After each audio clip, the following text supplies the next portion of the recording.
Hello everyone and welcome back to Beyond the Veil Tarot and Astrology. My name is Candice Marie. Thanks for joining me. Happy Tuesday.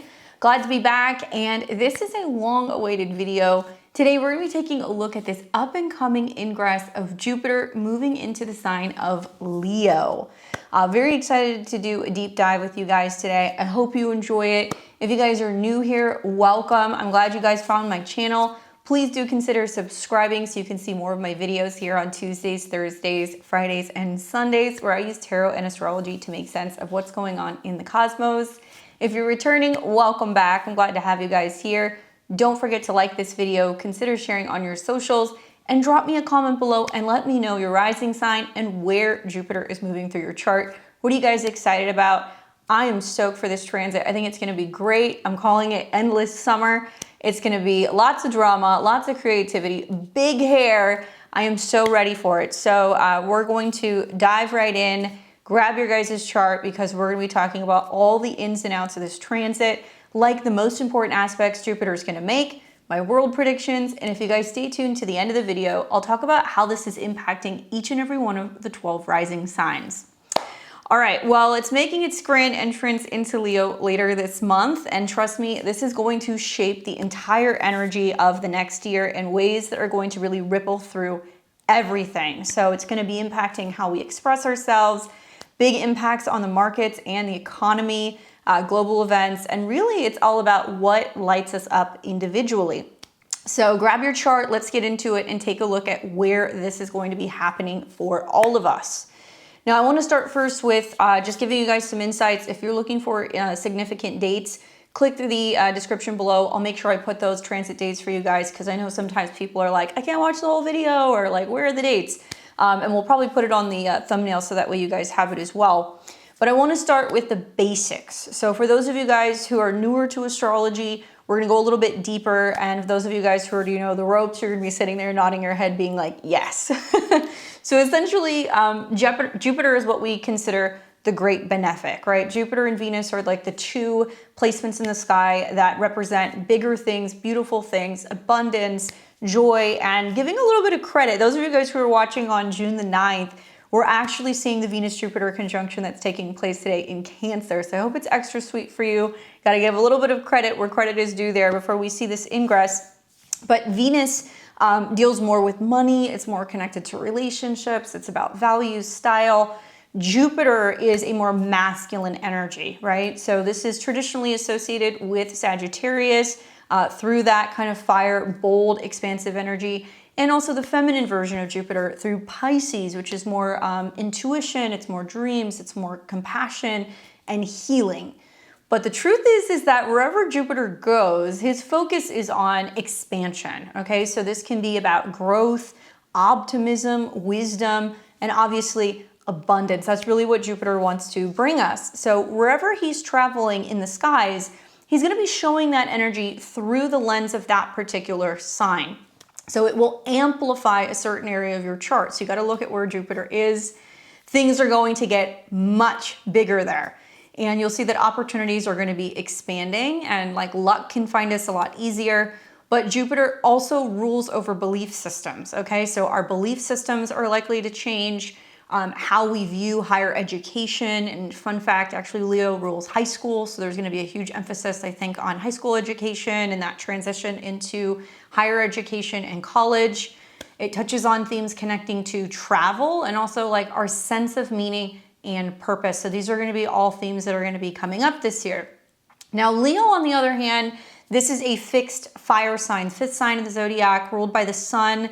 It's going to make these eclipses that are going to start happening in Leo much, much bigger, especially later this summer in August. And this is the sign that's connected to the lion. Now, we know that Leo governs things like creativity. It's also about self-expression, romance, play, children. It's also about taking risks. And Leo does rule over leadership. So there's going to be a lot of interesting things going on with leadership. And I really think it's going to be highlighting confidence that really makes us want to step into the spotlight, because Leo is associated with being on stage. This is the sign that deals with the heart. It's also a little bit dramatic. We see a lot of creative expression, and it's really about taking ourselves as seriously as kind of like the main character in our own story. So as Jupiter moves into Leo, this is the first time that it's happening since like 2014, because Jupiter changes signs roughly every 12 years. So you may have to put on your thinking cap, think about what happened during that period while Jupiter was last in Leo. I'm going to do a little bit of a review, so you guys will get that in a second. But essentially what we're getting is a year of amplified creative energy. Maybe we're going to be feeling more bold with our self-expression. We can see that there can be a lot of romance expansion and really opportunities to step into our personal power. So it's not a transit that's about playing it small. But here's what makes this particular Jupiter in Leo transit a little bit different, and I think actually a little bit more special. And I mean really special, is that it is going to be forming a lot of powerful aspects in the skies with outer planets.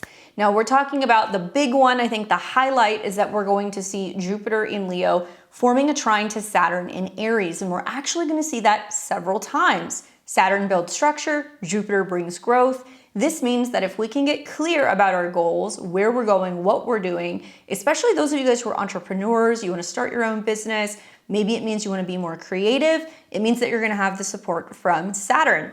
And then we're also going to see a conjunction that will be happening to the South Node. And that one's going to be particularly interesting. We'll see that happen several times. And that's going to be beginning in the fall. And it's going to go hand in hand with a Mars-Jupiter in Leo conjunction. And then, well, 2027 kicks off with a Mars retrograde from Virgo back into Leo. And they're going to meet several times. I'm predicting lots of things that are going to be changing in the entertainment industry, lots of changes with leadership, probably the stock market having an absolute dump is kind of what I'm expecting. And then we are going to actually see the transit kick off as Jupiter goes into Leo. It is going to make a sextile to Uranus and Gemini. So it's really going to help, I think, content creators and people who want to be more creative online, especially with communication and anything that deals with technology. We're going to see an opposition that's going to be happening to Pluto in Leo. So that is going to be bringing up some high stakes tension. Jupiter will trine Neptune, so we're going to feel kind of creatively inspired. And we're also going to see Jupiter come into a square with Chiron in Taurus. So my goodness, it's like right off the bat, you know, Jupiter's making a bunch of aspects to any planets that are in the outer, out there, I guess, outer planets that are within the first couple of degrees, okay? So like the square to Chiron, opposition to Pluto, trine to Neptune is all happening within about 5 degrees. Wow. So these aspects are really transforming what would be a simple kind of Jupiter transit into something that I think is going to fundamentally change the energetic kind of landscape for the rest of the year. And I'm going to break all of this stuff down for you. First, we're going to talk a little bit about the key dates and the timeline. I'm going to go in kind of sequential order so that way you guys can kind of get the vibes for what's happening.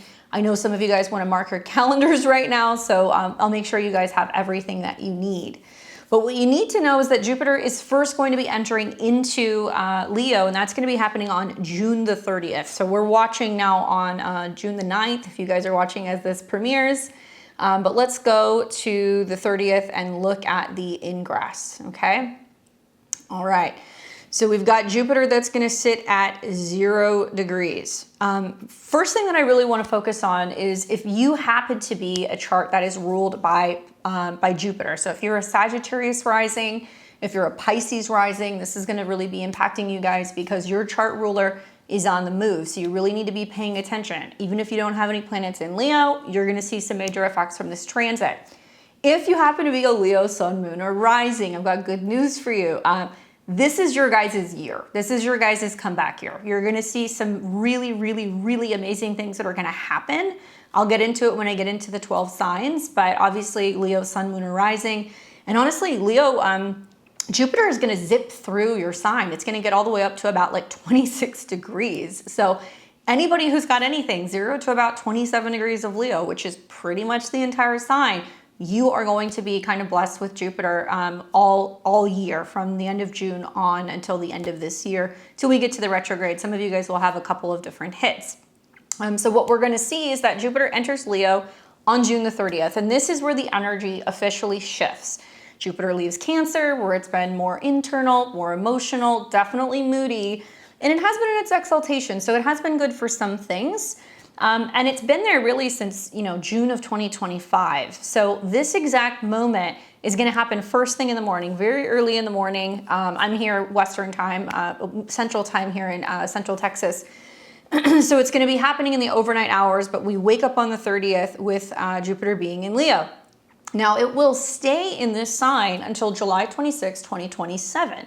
So, Jupiter's going to spend a little over a year in this sign, and then around the end of June next year, we're going to be seeing, the end of July next year, we're going to be seeing it go into Virgo. And Virgo, you're going to get your chance to kind of dance with Jupiter next year.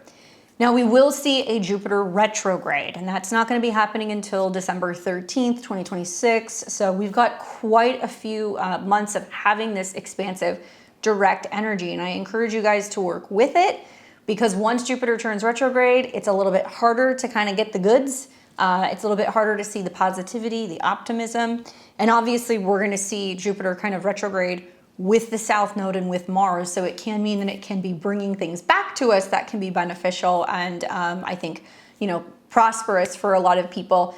But Mars is going to be there too. So it means that it can be a little bit combative. We can see that there can be some drama that's going on. So work with Jupiter while it's direct. Work with Jupiter while really it's in the trine to Saturn. And we're going to look at those transits. Now, the retrograde will actually end once it goes retrograde in December of 2026, in April of next year. So around April 13th, 2027, the Jupiter retrograde ends. Okay, Jupiter will go direct around 16 degrees of Leo. So during this transit, we're going to experience Jupiter going through its shadow phase. It's going to have to kind of backtrack while it retrogrades, and then it's going to be emerging and it's going to come back out in the spring. So it's going to give us multiple kind of passes on whatever themes Jupiter in Leo is actually activating in your chart. Now, the key themes that you guys want to watch for this Jupiter transit, number one is creative expression, okay? Remember, Jupiter is going to magnify whatever sign that it's in. So this is a year, I think, for a lot of people to really share their gifts globally, share their gifts with the world. Teach something teach something that brings joy, share positivity, be creative, and really whatever form that takes is what you want to be participating in. So for some of you guys, it could be art, it could be music, it could be writing, performance. I think this is a big year for entrepreneurs.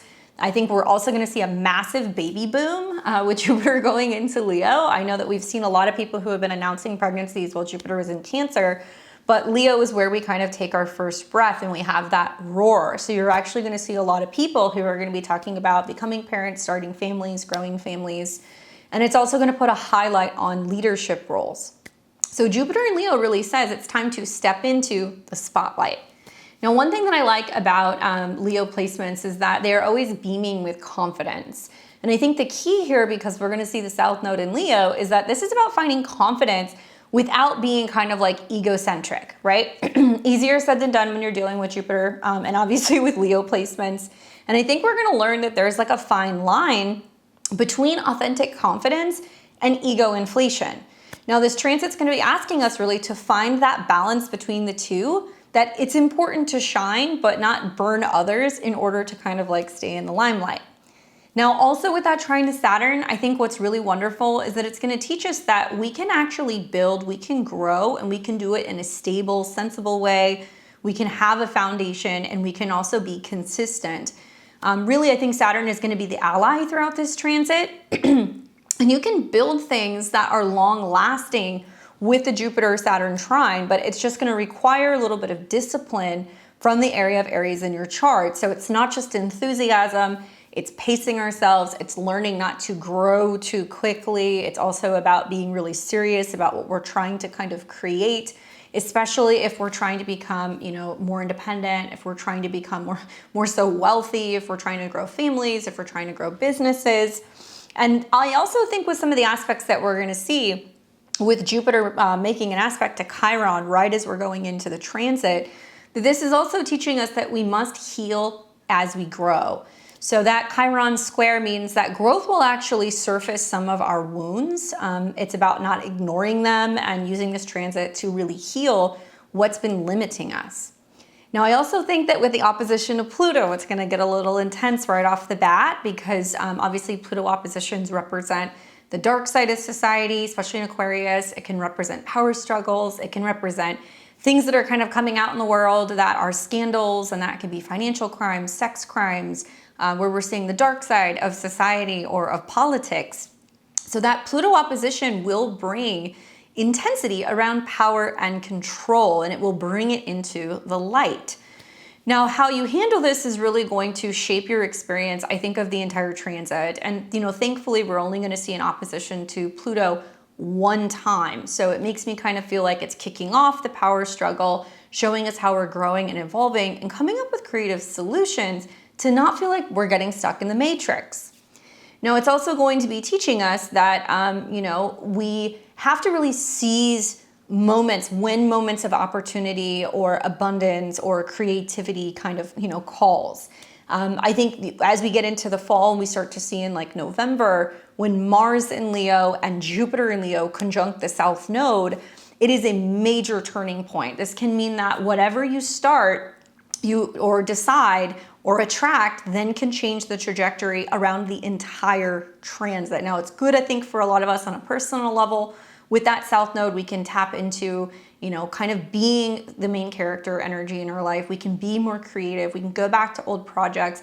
We're going to see a lot of people who are going to contemplate going back to like old romantic partners.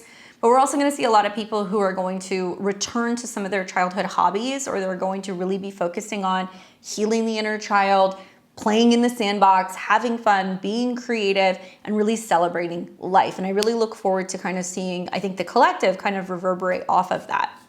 So what you really want to remember is that this transit is about expansion, but it also requires us to be vulnerable, okay? We're going to see a trine to Neptune in Aries. And I think the spotlight really reveals both beauty and wounds, and we have to be willing to see both. So this is a building transit. It's not just, a transit that's going to happen over a week and then it's done. And I think by the end of the year, as we're getting into 2027, we're going to realize that our creativity is actually the gift that we want to give to the world. And we want to make sure that we're not kind of hiding it.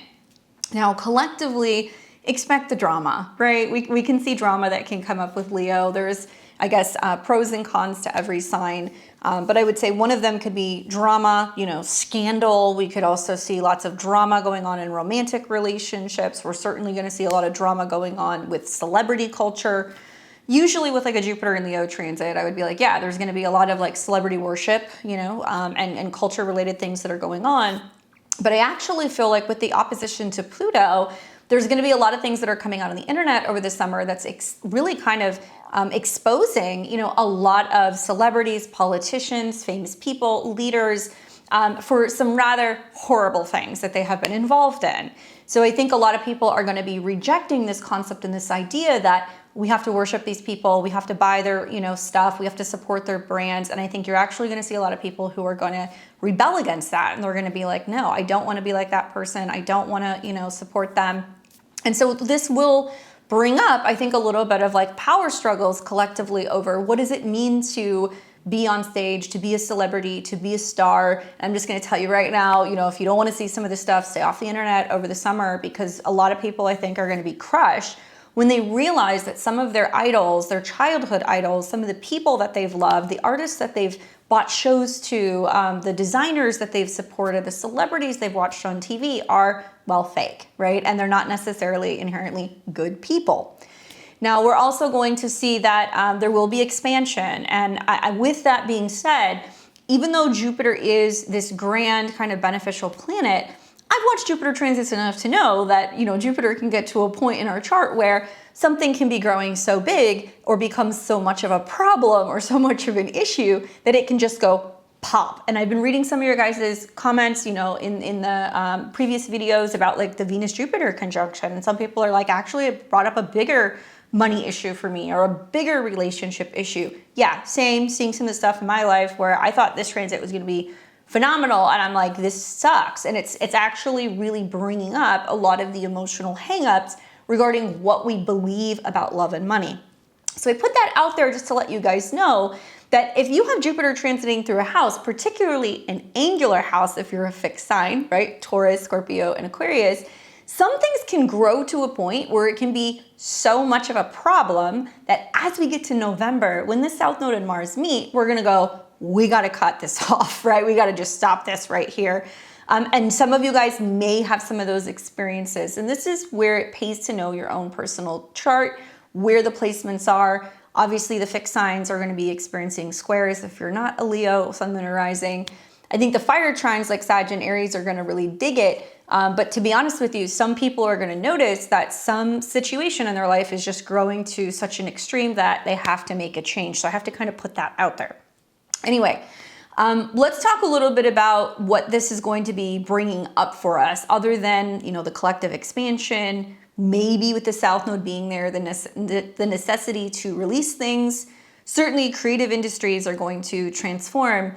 And we're really looking at, as the nodes are getting ready to shift this summer into Aquarius and Leo, where it's going to be bringing up for us all collectively the individual versus the collective. That's going to be a big theme. I always think of, like, you know, Leo kind of being the solo artist, right? That's just this amazing, you know, like performer and somebody who's really successful and they're like this celebrity.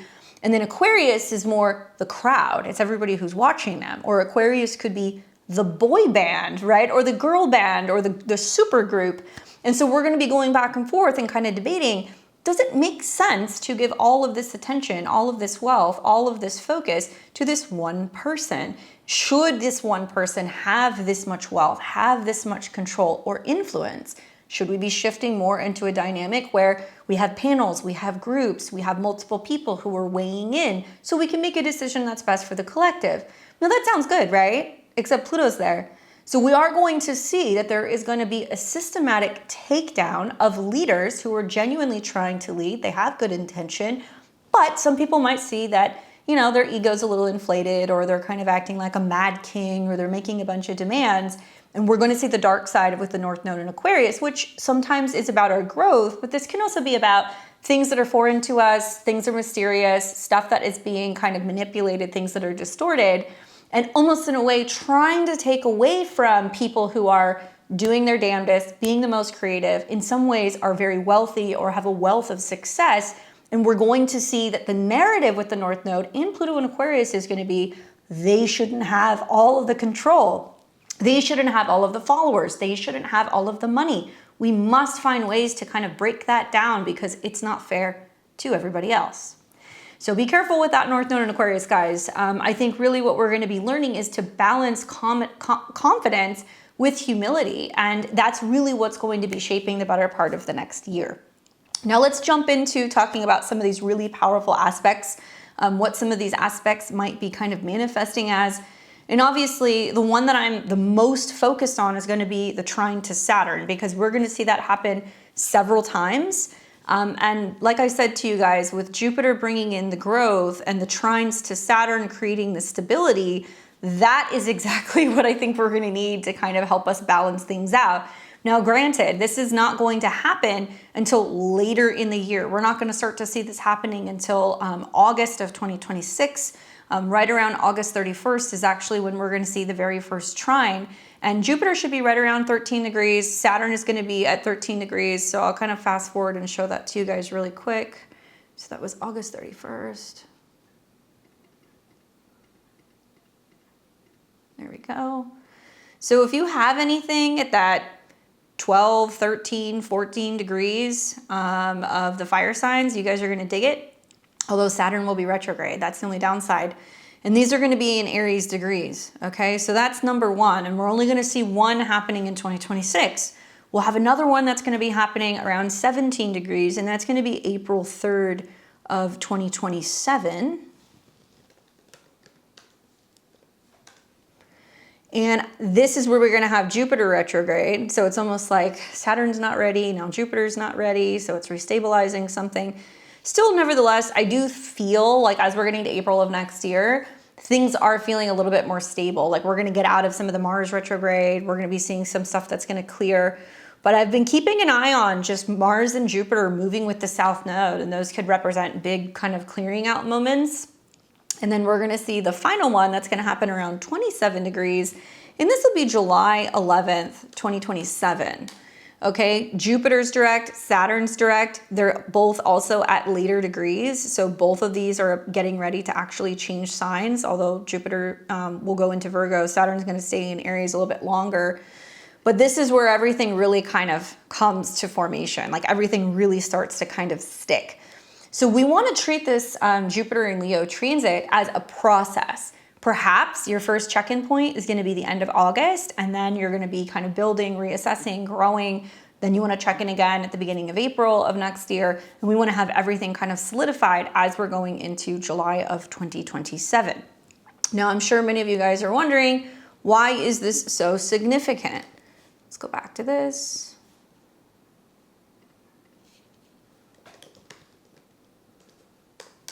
Why is this so significant? Well, it's significant because, you know, Saturn is going to bring in that structure. And Saturn being in Aries, although it is debilitated, means that we really have to get clear about what our boundaries are. Saturn can be about our career. It can be about our own personal leadership. It can be about our relationship with authority figures. And this is like fire meeting fire, right? Jupiter in Leo is going to bring the creativity, the confidence, and the desire to kind of express ourselves boldly.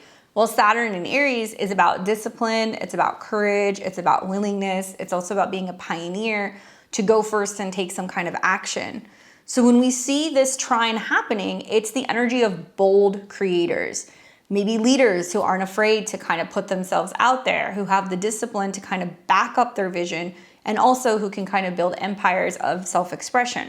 So the trine is actually cool because it's the energy of Jupiter. So it's the powerful kind of builder's energy. So if you've been dreaming about starting something creative, like launching a brand or maybe writing a book, creating art, you know, most likely this next year is going to be your time to do it.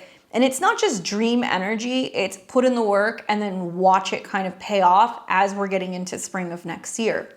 Now, to kind of bring it back a little bit, you know, looking more at when Jupiter first enters into Leo, the truth is that Jupiter is going to really have to go through quite a hodgepodge of other transits that can be a little bit more difficult before we start kind of getting into that kind of building solid energy in August.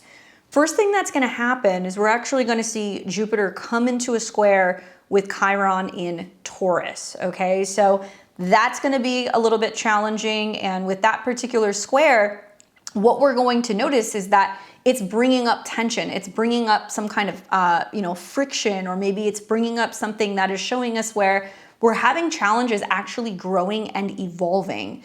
Now, I haven't done a video on Chiron in Taurus yet. You guys are going to get that. I'm putting something together. But just for the useless file, Chiron in Taurus, I really feel like is the prelude to Saturn going into Taurus in about 2 years. This is going to be showing us where there is some wounding that we need to deal with that's connected to Taurus related things. Now, this will happen on July the 1st. So right out the gate, you know, Jupiter is making a rather difficult aspect. And this is going to activate that wounded healer archetype in a very challenging way. Now, the square creates friction between expansion and wounding. Jupiter wants to grow, to believe, to expand into optimism, while Chiron really wants us to look at our pain, our vulnerabilities, and also our deepest wounds. So when these two meet in a square, we can experience awareness of where we limit our own expansion through unhealed wounds. Pain that comes from expanding beyond our comfort zone, and maybe the gap between our confidence and our underlying kind of insecurities. Opportunities to heal through creative expression can come up, but also there's going to be the need to confront issues around self-worth, being seen, and worthiness. Chiron in Taurus specifically deals with our wounds around self-worth and value, but also I'm predicting it's going to bring a lot of issues when it comes to finances. We are going to see issues with banking crisis. We're going to see personal struggles in romantic relationships or feeling confident. I think a lot of artists are going to be like, why should I even create? I'm not making any money, and they're going to get kind of rubbed the wrong way. This can also materialize as issues that are going on with banking and with financial things or global economies that's impacting the markets, because Leo is actually going to be about the stock market, and body image and physical comfort issues. Maybe it's about what we believe we deserve and security versus kind of expansion tension. So I think Jupiter in Leo is really going to be amplifying the question, do I believe I deserve to shine? And that square creates the friction, so we can either let it break us or forge us into someone who has kind of integrated their wounds and emerged stronger. So this deeper kind of connectedness to creativity and that process is really important, because creation, it requires vulnerability, it requires vulnerability, and so does healing. So we're going to learn that the healing path through this aspect is about using creative expression as therapy. Maybe finally addressing money wounds that limit our creative potential, healing relationship with self-worth and being seen. And it will also transform insecurity into, I think, authentic confidence and release shame around wanting recognition. So that's right off the bat. That's what we're going to see, where it's like, ouch. And I definitely feel like we're going to see this because on the 1st, you'll see the moon come into opposition with Jupiter and square Chiron. And so, woof, I could see a lot of people being like, you know, who am I if I don't feel like I have made it, or if I have anything, or maybe the price that comes with fame, right? Where we can just feel like, yes, we've got all the tangible things, but, you know, does it feel good? And I think just collectively with Chiron going into Taurus and eventually, you know, down the road here, we're gonna have Saturn going into Taurus. I think a lot of people are gonna be recognizing and realizing that things don't equate happiness, right? And it's interesting, I've seen like a whole slew of really wealthy people who have been on podcasts and stuff recently who are talking about just practicing, you know, minimalism, and that they have gotten all the, you know, the boats and the cars and the money and the women and then this and then that, and they're like, it's not fulfilling, it's empty, you know, and they've realized that just because they can have it, it doesn't bring them happiness. I think this is a perfect example of Chiron going into Taurus, and especially with, you know, the square that we're going to see to Jupiter, eventually the square that's going to be building kind of to Pluto, where all of us are going to be reaching this moment where we're going to realize, like, we've been sold this idea that consumerism is good, that, you know, we have to buy the newest model of this and that, and it's led us to, I think, the precipice of recognizing we're just kind of in a rat race, and we're just constantly working just to be able to afford our lifestyles and the things that we have, but it's limiting our ability to do Leo things. Have children. I mean, you know, the population decline is like insane right now. To have free time, to be able to have, you know, the time and the money to enjoy hobbies, where materialism has just inherently, I think, like, killed the real human connection. And maybe we are looking at things in a very shallow way, especially when it comes to relationships. You know, a lot of people that are like, well, what can you offer me? You know, or who are you if you don't have the designer, you know, kind of bag, or if you're not driving a brand new car, or if you don't have 6 figures in the bank. I mean, like, seriously. I mean, I think that this has created a real issue in relationships. And, you know, down the road, I think younger people are going to start to realize and recognize that it doesn't really matter if the person that you're seeking has a 6-pack, or if they're making a ton of money, or if they can pay for your life, or if they give you nice things or take you on shopping sprees, because those things don't matter when you're in a relationship and you're suddenly jobless, or you're facing a serious illness, right? Chiron and Taurus. Maybe you lose a parent, or you go through a period of grief. Like, are those going to be things that are actually really going to support you? Is your partner having a 6-pack really going to make you feel better? Probably not.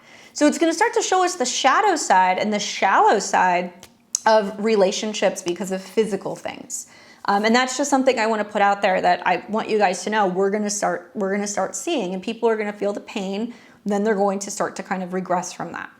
All right, so let's talk about the other transits that are going to happen. So you're going to see something else happen pretty much simultaneously. And it's interesting to see how all of these are going to link up at the same time.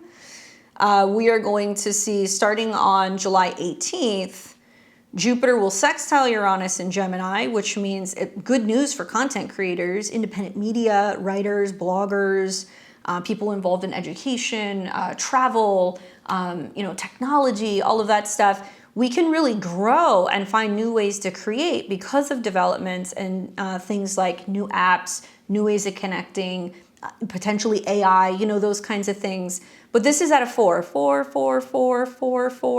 And this is why I've told you guys, I'm like, the housing market's about to fucking blow, because we are going to start to see that people are not going to be as optimistic about potentially buying houses, okay? Fours always deal with Cancer energy, so it's homes, it's women, it's mothers, it's our home countries, it's things connected to property and real estate. And so interesting to start to see in July that Jupiter sextiles Uranus, which means suddenly there can be some shocking or surprising news. Oh, P.S. Mercury is influenced by that, which is retrograde square Saturn. So you're going to start to see it in the second half of July. And that news can spread and it can actually incentivize certain markets. So I'm going to put this out there right now. Uranus and Gemini, it could go one of two ways, right? It could be that there's this crazy news and people are posting all this stuff, and I see it all the time on X. It's so annoying to see all these people that are like, follow me, otherwise you guys are gonna miss the run. And like, I've called all of the markets correctly. Like, number one, there's a ton of freaking bots that are on social media. I don't know if you guys know that, but a ton of them. And you're gonna see people who are gonna be going on there claiming to know everything and that they're this genius, and they're gonna be pumping stuff. They're going to be pumping stocks. They're going to be pumping crypto. They're going to be pumping new things. And I think this is also potentially going to be contributing to what may potentially be an AI bubble. Now stay with me. So we see how news can spread fast, be that true or false narratives. And that could incentivize people to grow and get excited and be like, I'm getting into this. And then we see Jupiter trine Neptune, which I'm not mad at that energy. I think even though Neptune's retrograde, it can represent where we are reimagining, re-envisioning, reassessing, reconnecting to ourselves, to our belief system, to who we are as a collective. The individual within the collective is very Neptune and Aries. And that's going to be teaching us that we have to kind of get creative and come up with new creative solutions for how we see the world. And really, Jupiter in Leo says, you got to play. You got to create. And sometimes it's just creating for the sake of creating. It's not to make $1 million. It's not to get famous. It's not for any of these things. It's purely because that's what humans came here to do. So I like the inspiration, the spiritual side of it. I like getting very emotionally connected to our purpose, what we're meant to do. And certainly the South Node going into Leo might remind us of who we were as children. I have South Node in Leo, and something I think a lot about is when I was younger, it's really funny. I had a teacher who was one of my science teachers when I was in middle school. And I remember we did some kind of project, and then we were all talking about what we wanted to be when we grow up. And then the teacher actually gave us feedback, and she was like saying like, well, this is what I think you're going to end up being. And I don't even remember what I said, what I wanted to be when I grew up. I actually had a major in cultural anthropology. My minor was in theology, and I really wanted to be Indiana Jones, right? I wanted to go and work and do exhibits and stuff like that to preserve things from human history.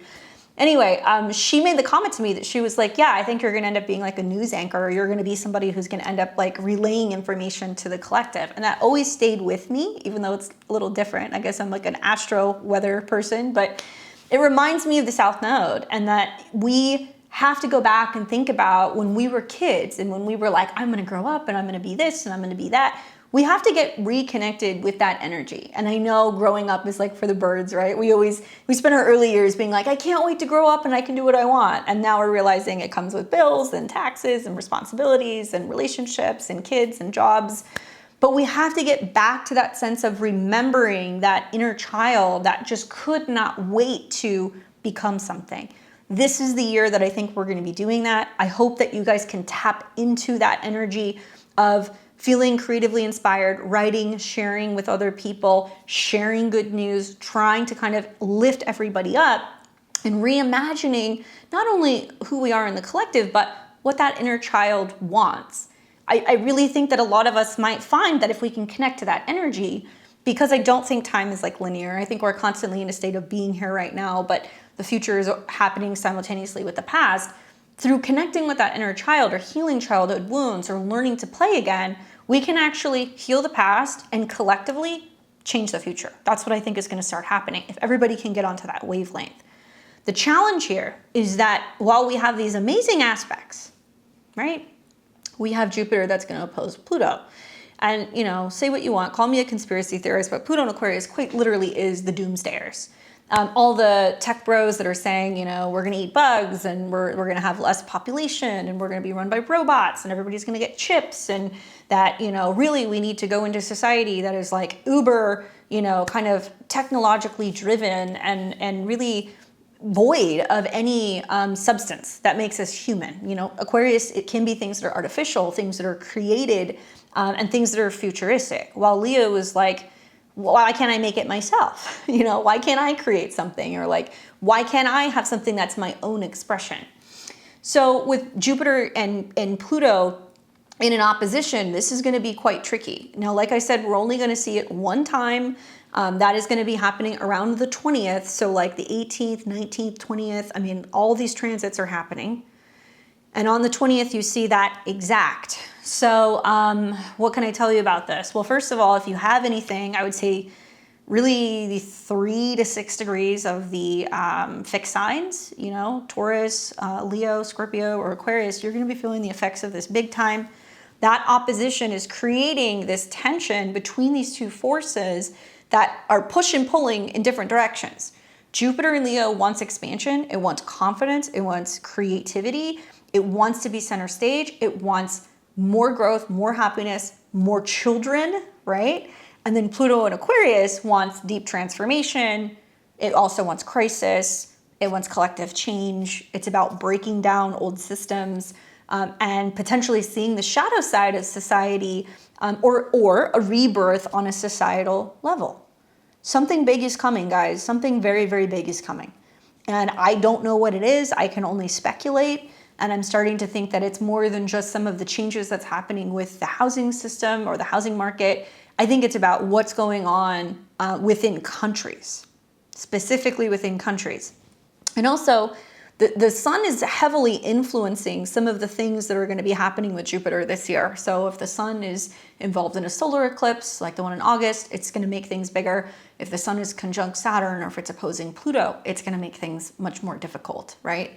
So the sun is like nearing the later degrees and it's starting to come into conjunction with Jupiter. So I'm speculating that possibly at the end of July, we're going to see that there's probably either going to be some kind of major political assassination, and I don't know what country it's going to be in. I don't claim to know. Or there's going to be some expose of major corruption, and we're going to see corruption revolving around voting and other things, and whether or not we're actually going to be bringing in a candidate that is actually good, but there's going to be a lot of public pushback either on whether or not we should have that person, whether or not they should be here, whether or not they should be replaced. That's just kind of what I'm speculating. And we'll be watching the solar transits as we kind of go through this whole kind of, transit. But the Jupiter-Pluto opposition, Jupiter is going to make whatever is going on with Pluto all that much bigger, right? And look at what's going on here. We finally have the major bisextile. As I'm talking to you guys about Uranus, it's like thundering outside right now. It's so cool. But we've got Uranus trine Pluto, so this speeding up of information, data, technology, and how that's transforming the population, and then the sextile to Neptune. I mean, some crazy astrology. But Pluto in opposition to Jupiter, entertainment industry power struggles. I think a lot of artists are going to be probably trying to file legal suits regarding whether or not their voice can be utilized in like AI, where people can take an artist's voice and they can just create something from the past and remaster it, or go and create an album that never existed, or who actually really has rights to their music. I think we're going to see that stuff coming up. Creative and intellectual property battles, I think that's going to be a biggie. Celebrity culture is going to be big and not in a good way. I think it's going to be exposing things that people have done in the past and things that they kind of do in their private life. And major tech industry transformations and issues of individual versus collective power. But my eyes are going to be on the markets big time. And I think this aspect in the past has actually been linked to a lot of market volatility. We could see this anyway, just with Chiron going into Taurus, but seeing that square and that opposition, eesh.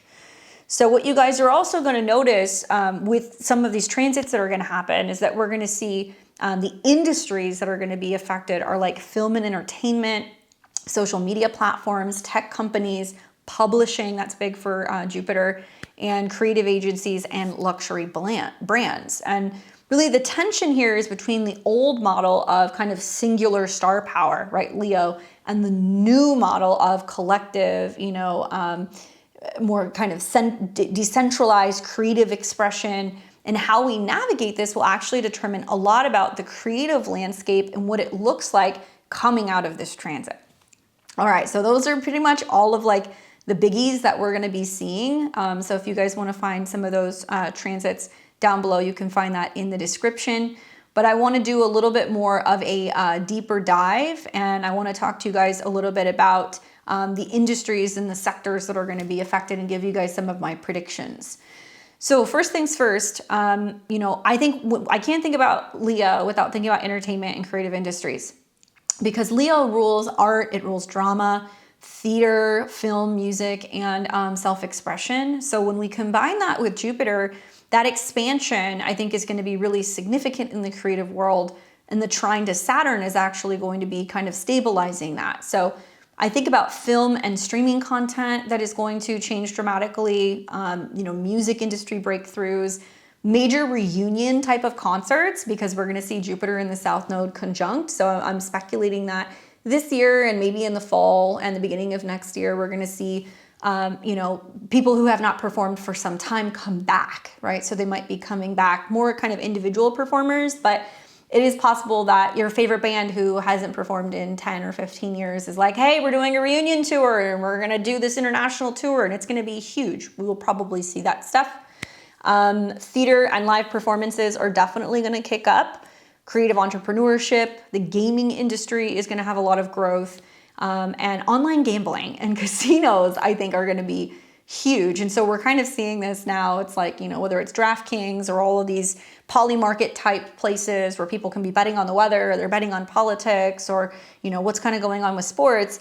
That can also be something that is going to be really, really, really big, because Jupiter is going to revolve around gambling. And something that I thought about with Jupiter going into Leo, because the South Node will be there, is a lot of people are going to be very sentimental, and they're going to be reflecting a lot and reminiscent of their childhood. This is going to be a big year for memorabilia, a big year for toys and collectibles. So whether it's sports memorabilia, rock and roll memorabilia, you know, collecting toys or buying or reselling toys that may be from, you know, the 70s, the 80s, the 90s, I think is going to be really hot. And I think we're going to see a lot of people who are like returning to some of that stuff. I'm a kid of the late 80s. I was born in 89, so I grew up in the 90s. And the last time that we saw a South Node Jupiter conjunction in Leo was actually in 1990. So I've been thinking about that a lot, and I've, you know, oddly enough, been like seeing all these things like on social media. I was like, I remember playing with that when I was 3 years old. Somebody's trying to like sell that set for like $800, or maybe we're gonna see a return to like Game Boys or, you know, PlayStations. Maybe we're gonna see a lot of people who are going back to some of the summer kind of like things that we used to do, slip insides, bounce houses, block parties. And I think that's going to be something that a lot of people are going to go, you know what, I'll spend whatever it costs just to make me feel like I can be a kid again, right? And reconnect to that inner child and have fun. And I think that's what's really going to make this like an endless summer, you know, because Leo is all about sunshine. We're also going to see there's going to be a huge emphasis, I think, in just with the opposition to Pluto, you know, with respect to like the entertainment industry, major shakeups in entertainment power structures, okay? So like major movie studios, major production houses, things that are also going on with like major kind of like partnerships and union in the entertainment world. I think that's gonna be changing. And then sports. So Leo is actually really connected to anything that is more kind of competitive. Leo energy loves competition, it loves recognition, it loves to win. And later this year, when Mars is involved, I think that we're going to see some really big kind of significant sporting events. So major sporting events are going to be gaining attention. I think we're going to see a lot of new, really significant young stars being born. So like here, you know, in the 2020s, we think of Tiger Woods, Michael Jordan. We think of all like the biggies, right, from the last like 20, 30 years. We are going to see some of those people come up and actually become the next major champions kind of in their field. So some athletes will be reaching celebrity status while others are going to be falling off their kind of pedestal. And we're also going to see esports is going to, I think, have a lot of growth. Personal fitness and body culture is going to be huge. And we're going to see, like with Jupiter and Mars, probably a lot of like, what's the word that I'm looking for? Like a lot of competitive bodybuilding type of, you know, events that are going to be going on. And also just a lot of competition that's going to be happening in creative fields. Now for finance and investing, this is going to be a big one, and I'll be breaking this down as it kind of happens month by month. But just to give you guys kind of like the 2,000-foot view, Jupiter and Leo both have associations with abundance, but the Pluto opposition and the Chiron square adds a little bit of complexity. I think that we're going to see some definite volatility in the markets, especially around, I would say mid-July to about like the first week of August or so. Actually, the eclipse that we're going to have in August is going to be pretty close to the ascendant of the New York Stock Exchange. And that's going to be really important because that solar eclipse at 20 degrees of Leo, that is exactly where Mars is going to go into shadow. So I'm kind of getting the vibe that the market's probably going to kind of rebound a little bit here in July and August, and it's probably going to be euphoric. But I think it's going to be short-lived because as we're getting into the Mars-Jupiter conjunction in, let's say, November, things are really going to be breaking down. And I think people are going to be like, what the heck is going on? And then we're going to see that Jupiter and Mars retrograde at the beginning of next year. I'm not really thinking things are going to start to kind of bounce back until probably late April going into May of 2027. I actually think if there is going to be a crash, people are going to think the crash is happening in November, but the crash I think is actually going to be happening the first 3 or 4 months of 2027. Not a financial advisor, just letting you guys know what I think looking at the chart. And we are going to see some expansive energy in some sectors, right? But major contraction with the South Node in others. Likely we'll see growth in creative, economy sectors, maybe luxury goods and kind of like experimental spending is up. But also big warning signs for overspending and lifestyle inflation. I think that, and I'll talk about it when we get into what happened in the 1990s, but I think we're going to see like a lot of people are going to be going way beyond their limits of what they can afford. A lot of people might be over leveraged when it comes to, their investments. I think a lot of people are going to be making some really stupid decisions with gambling and, thinking the market's going to go one way and playing with like puts and options and stuff. And then it's going to go the exact opposite way. So be very careful. My warning to you guys is that Jupiter expands everything, including our tendency to overdo it. So if you guys think tickets are expensive now for events, wait until you see what it's going to cost over the summer. This is not the time for reckless speculation. It's a time to be strategic and disciplined when it comes to investment, especially if it involves creative ventures. Now for technology and social media, obviously Aquarius and Pluto, combined with like Leo's opposition, I think we're going to see a continued evolution of influencer culture. I hate that term. Some will flop, right? While others who have been MIA for years will return. And I think some will suddenly regain some of their stardom or some of their following. We'll also see new platforms or features, I think, that are going to amplify personal expression, maybe use of AI in creative industries, although some content creators or some artists are going to fight it. And it's really going to be about tech versus entertainment mergers. And hopefully we see more conversations revolving around, decentralized versus centralized kind of creative controlled, debates, especially when it comes to platforms. We think about platforms that run the world. You're watching one of them, YouTube. But we see other platforms like X, Rumble, and I know there's a ton more. And I think that people are going to be seeking to kind of go and support creators that are potentially opting to go out on their own and be decentralized, which is easier said than done because we're actually getting paid based off of the views that are getting paid to YouTube from products, sponsoring. All the ads that you guys see, that's all stuff that comes through YouTube and that's how we get paid. Now, when it comes to education and publishing, because Jupiter rules these two topics, high school students, right, and high school themes are going to be, I think, a big one. Jupiter rules higher education and publishing. So for some of us, we're going to see this manifest as creative writing breakthroughs, educational platforms and courses really expand. The publishing industry can really transform. Self-publishing is going to be huge with the trine to Saturn in Aries. And online learning growth and a major self-education movement.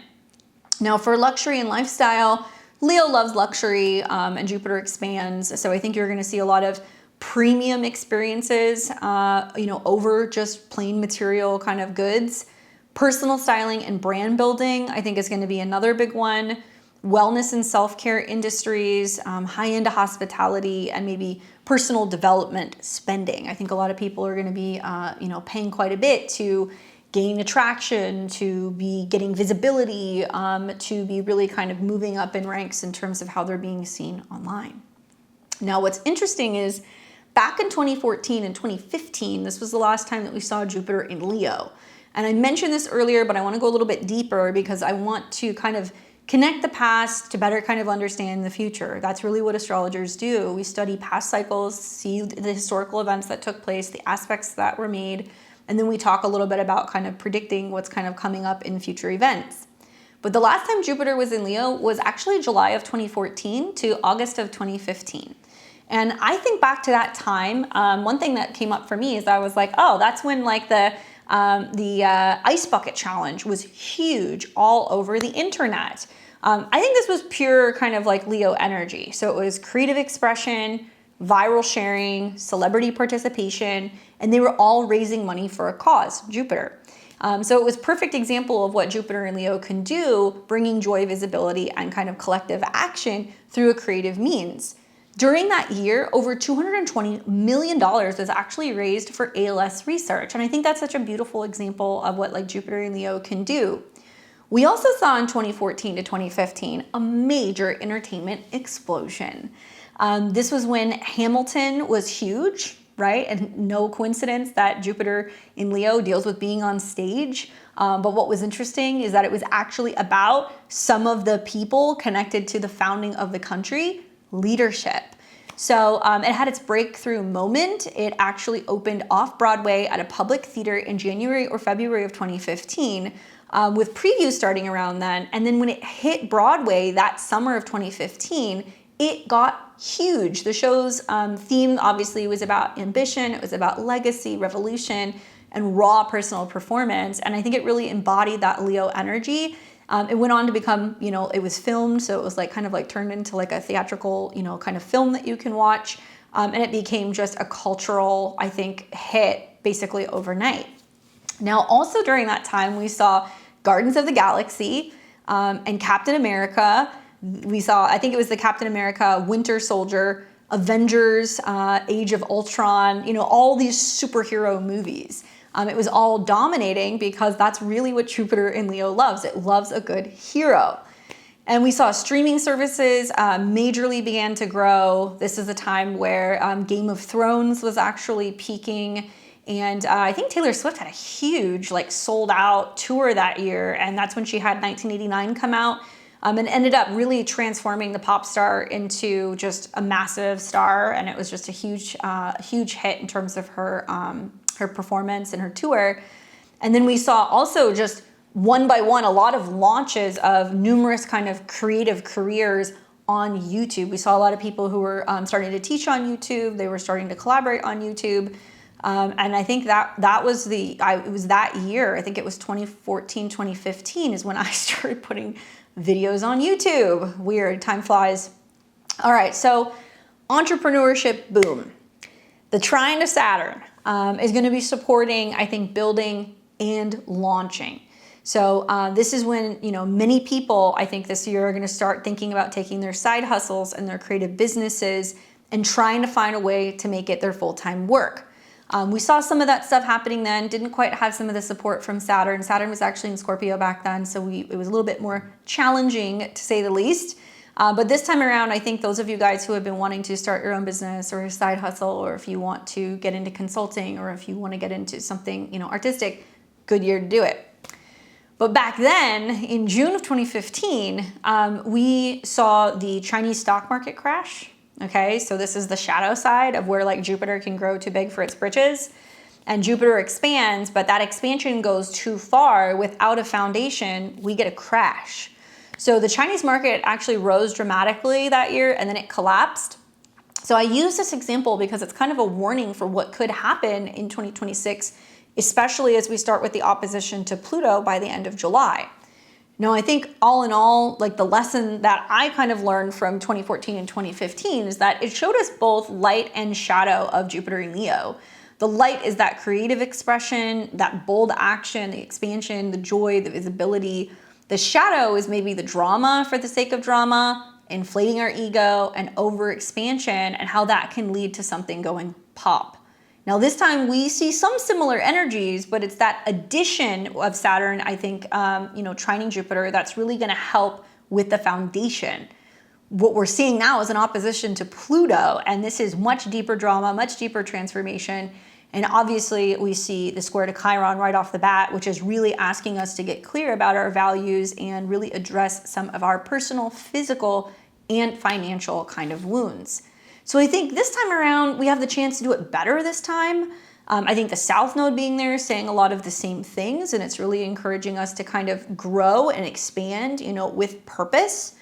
And I did a little bit of research, and I was looking at what happened in 1990. So this was actually the last time that we saw the South Node and Jupiter being in the same place, and it was kind of the end of 19, I think it was 1989 to like the beginning of 1990. Let me find my notes on this really quick so I don't botch this. But the last time that this happened was around that time in early 1990. We had the North Node that was in Aquarius, we had the South Node that was in Leo, and Jupiter in the South Node came into conjunction. Well, the world actually witnessed a classic manifestation of this energy. We saw dramatic power plays over resources, we saw ego-driven leadership moves, and a major collective reckoning. So if you guys are old enough to remember, I was just a baby, but those of you guys who are older, you remember what happened in 1990, right? We saw Iraq's invasion of Kuwait. Now that happened in the summer, but that actually triggered and sparked the Gulf, crisis, which then went on to spike oil prices, and it sent gold surging. It went from 10 to I think maybe 15% in just 2 months' time. And a lot of people did that because they saw it as like a safe haven amid some of the uncertainty. Okay, we fast forward to 2026. We're once again approaching, Jupiter going into Leo, and then in the fall of this year, in November, Mars, Jupiter in the South Node will conjunct, okay? That is going to be happening. And with current tensions right now with Iran, particularly, I would say, threats of disruption around the Strait of Hormuz, the world's most critical oil kind of choke point, is echoing some of the things that we saw in 1990 where, there was resource control drama.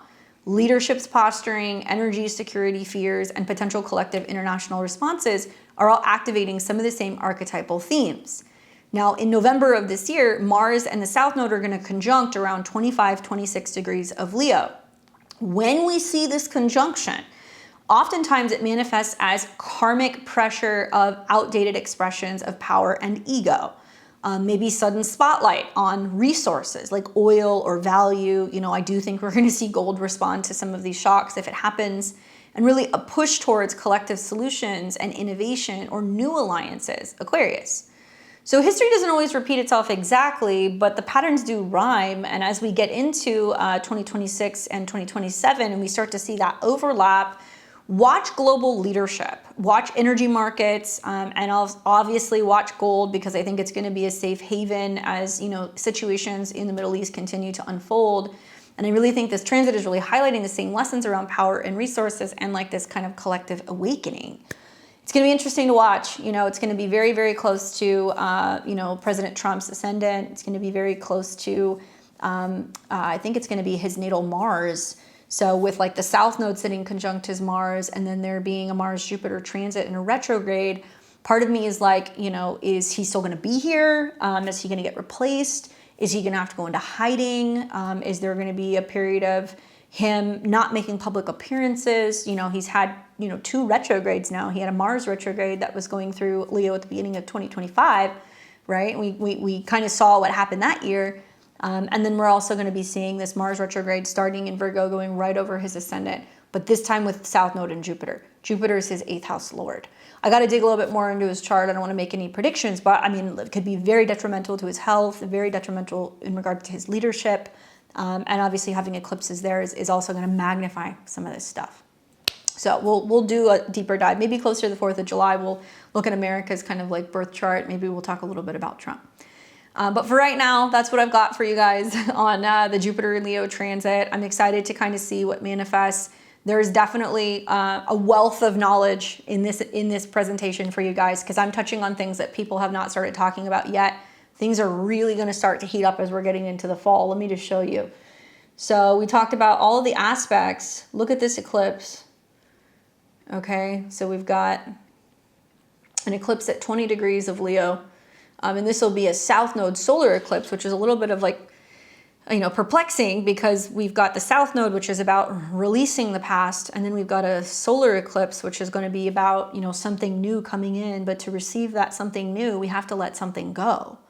Sun's in its own sign. Mercury and Jupiter are close by. This is all trining, either Neptune or Saturn. Not bad, right? The Mercury-Pluto opposition ain't so fun. But this, I think, is probably one of the best eclipses all year, arguably all year, because the ones, in the fall, the ones that we're getting into the second half of August and then the spring of next year are a little dicey. But this is the degree which Mars will come into shadow before Mars starts its retrograde. So not only was it an eclipse degree that'll get triggered when Jupiter hits it, when South Node hits it, when Mars hits it, but it's going to kind of unfold over time. And then it looks like Jupiter is going to hit that degree right around 20, right around here. So as we're getting into late September, early October, now it's in shadow. And what you guys are going to find is Mercury and Venus are retrograde, squaring Mars. Mars is influencing the Mercury and the Venus retrograde that's going to be going on in October and November. Markets are going to take a shit. Things are not going to go well in November. There may be euphoric highs that we're going to see in July and August. People are going to think, oh, whatever's happening in October, like this is the breakdown. No, this is the beginning of the breakdown. The bigger breakdown is going to be happening next year. So this is where it starts. And then Mars comes into conjunction with this. So Mars hits 20, so it's going to activate that eclipse here, November 4th, right on the Cazimi, which is at 12. So that could also be talking about the death of a leader. Ugh. And then we're going to see Mars and Jupiter meet with the South Node, November 14th, November 15th. Mark those days on your calendar, because whatever's coming up here, they're both direct. Whatever's coming up here could manifest as something that needs to fall away. Right? Mars can be cutting and severing. The Sun in Scorpio is going to square that. So you guys are going to see October, November, markets are going to get shaken out. I think a lot of people are going to be like, oh, it's over. It was just, maybe it's coming back in December. But then you start to see this. Jupiter conjuncts the South Node at a 20 around February 21st. Mars conjuncts the South Node.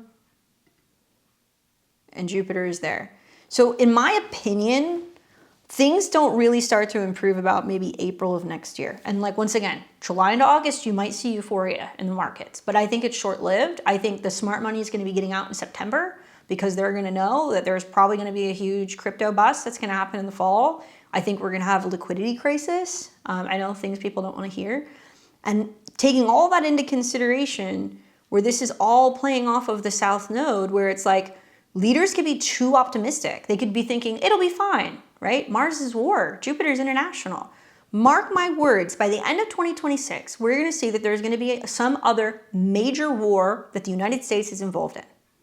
And it is going to probably be something that is driven out of ego, out of wanting to control oil, wanting to control weapons, wanting to, decide who, can make weapon-related deals. That's very Mars. And I think people are going to be very overly optimistic that it's going to go fine, but these perpetual never-ending wars are going on because they're trying to cover up some of the major issues that's kind of going on economically, globally, with the economy. And these are things that are still happening as a result of 2020 and COVID. So they either need a war, to do things. That's going to definitely generate, I think, inflation, even more of it.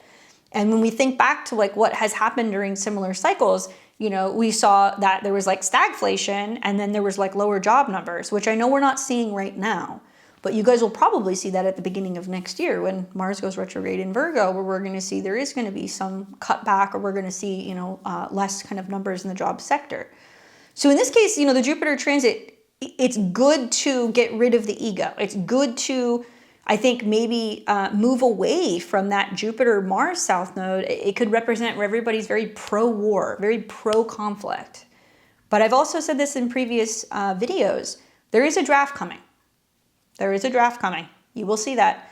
I don't know if it's going to be the end of this year, which I know that they have announced that everybody who's, 18, who's a man is automatically registered. So they go into a database.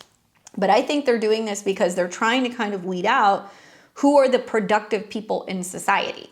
And if you're somebody who's creating, contributing, if you are somebody who is, I guess playing an active role in your own life, I don't think you have a lot to worry about. But I do have concerns about the South Node Mars and what this means for, younger generations and potentially what that could mean to send a bunch of children into a war that's just endless bankers' wars. And I think there's going to be a lot of debate over the philosophy and the belief system revolving around war. And I think you're going to see a lot of people that are going to rebel against said wars and also be rebelling against wanting to send their children to wars. And this time around, I think just, going to college or having a simple injury is not going to do it. They have rolled back all kinds of stuff. They're taking older individuals now for going into the service. They're willing to overlook, if you've had drug possession charges that are minor, like marijuana, even some injuries. And we've got, I think, just this need to not only rework our perspective of, oh, we just go to war, but also restructuring and reworking something about our military. And perhaps we're going to see that there's going to be attacks, South Node, Mars, Jupiter, on, at least here I'm saying this as an American, on foreign bases, right? That are going to be kind of either destroyed or they're going to be removed. I mean, there is some big stuff coming. So right now I'm only speculating, but I wanted to put this video out early so we could get this out and we could talk about it. Obviously, not everybody's going to agree with me, but I welcome some of your comments in the comment section, and also, bookmark this, come back to this, because you'll go and look at this in the fall and you'll be like, oh my God, yes, something started falling out. And definitely looks good for those gold bugs. I think some of you guys who have invested in gold are going to be really happy. So with that being said, let's talk more about what's going to be happening with this transit for the 12 rising signs. So as you guys know, I am a Western astrologer. I'm going to be showing this to you guys from the perspective of the whole rising signs. To make the most of my predictions, I recommend listening to your ascendant sign first. And that's going to show you exactly, which houses Jupiter is going to be touching in Leo this year. Keep in mind, it's going to take a whole year to go through this. So things aren't really going to be full circle until we're getting kind of to the summer of 2027. Highly recommend listening to your rising sign to see where the growth is going to be in your chart. Then go and listen to your sun sign, especially because this is in a solar sign. So definitely listen to your sun sign to see how it's going to impact you. And then listen to your moon sign to see how this is impacting you emotionally. All right, so whole signs, you can listen to your progress chart if you guys want to do that. Even like the rising sign for your solar return, if you want to look at that, that can be helpful as well. And we're going to start first with my Aries and my Aries risings. All right, Aries. Well, I think for the most part, you're going to like this transit. Believe it or not, this is going to be actually kind of personal for you, both because you're going to see that Jupiter is going to trine Neptune in your sign and Saturn in your sign. But as we get into the fall, when your chart ruler Mars starts to come into conjunction with Jupiter and then retrograde together, it's going to be a really big deal. The fifth house for you guys is the house that deals with creativity. This is about romance. This is about children. It's about play. It's about joy. So when I think about my Aries and Aries risings, I'm like, this is kind of like your guys' like Joker year. The fifth house is where you find your spark, and it's about your passion and also your reason for getting out of bed in the morning. And, Jupiter is basically going to expand all of that. Now, some of you guys will become parents. Some of you guys will see positive things happening for your children if you have children. Big year for romance, big year for taking creative risks, especially if you are in the industries of travel, of publishing, of teaching. There could be more travel on holidays. There could also just be a lot more learning about your kind of creative abilities and like training and certification and things like that connected to it. What I would expect throughout the year is that you're going to see creative projects that are going to gain some kind of unexpected momentum, and romance that might feel a little bit more faded or especially significant, and opportunities to express yourself more boldly. Maybe it's a creative baby, right? So it doesn't have to be a literal baby. It could be a project or a venture or a business, but definitely more joy, more play and fun kind of entering into your life. And for sure, recognition for your creative, I think, contributions. Now, what you want to watch for is as you're getting into November, when Mars and Jupiter come into conjunction with the South Node in your 5th house, this could bring a major creative or romantic breakthrough. I would just say don't overdo it, especially when it comes to pleasure, partying, or spending, because Jupiter is going to expand everything, including your credit card bills. And in July, when you see Jupiter square Chiron, it might actually surface some intensity around your creative worth or how you make money creatively. And I would say I would be reminding myself as an Aries or Aries rising, like, I create, therefore I am. And remind yourself that you deserve to express yourself fully, that your creativity is your gift to the world, and allow yourself to play, to create, and also to shine. So I hope it's a good one for you guys. All right, Taurus and Taurus risings, you guys are going to experience Jupiter transiting the sign of Leo, moving through your natal 4th house. So the 4th house for you guys is obviously going to be touching on themes of your home, your family, your roots, your inner world, maybe the people you live with, maybe it's also your physical kind of dwelling in home space. So your home is what's about to become expanded, Taurus.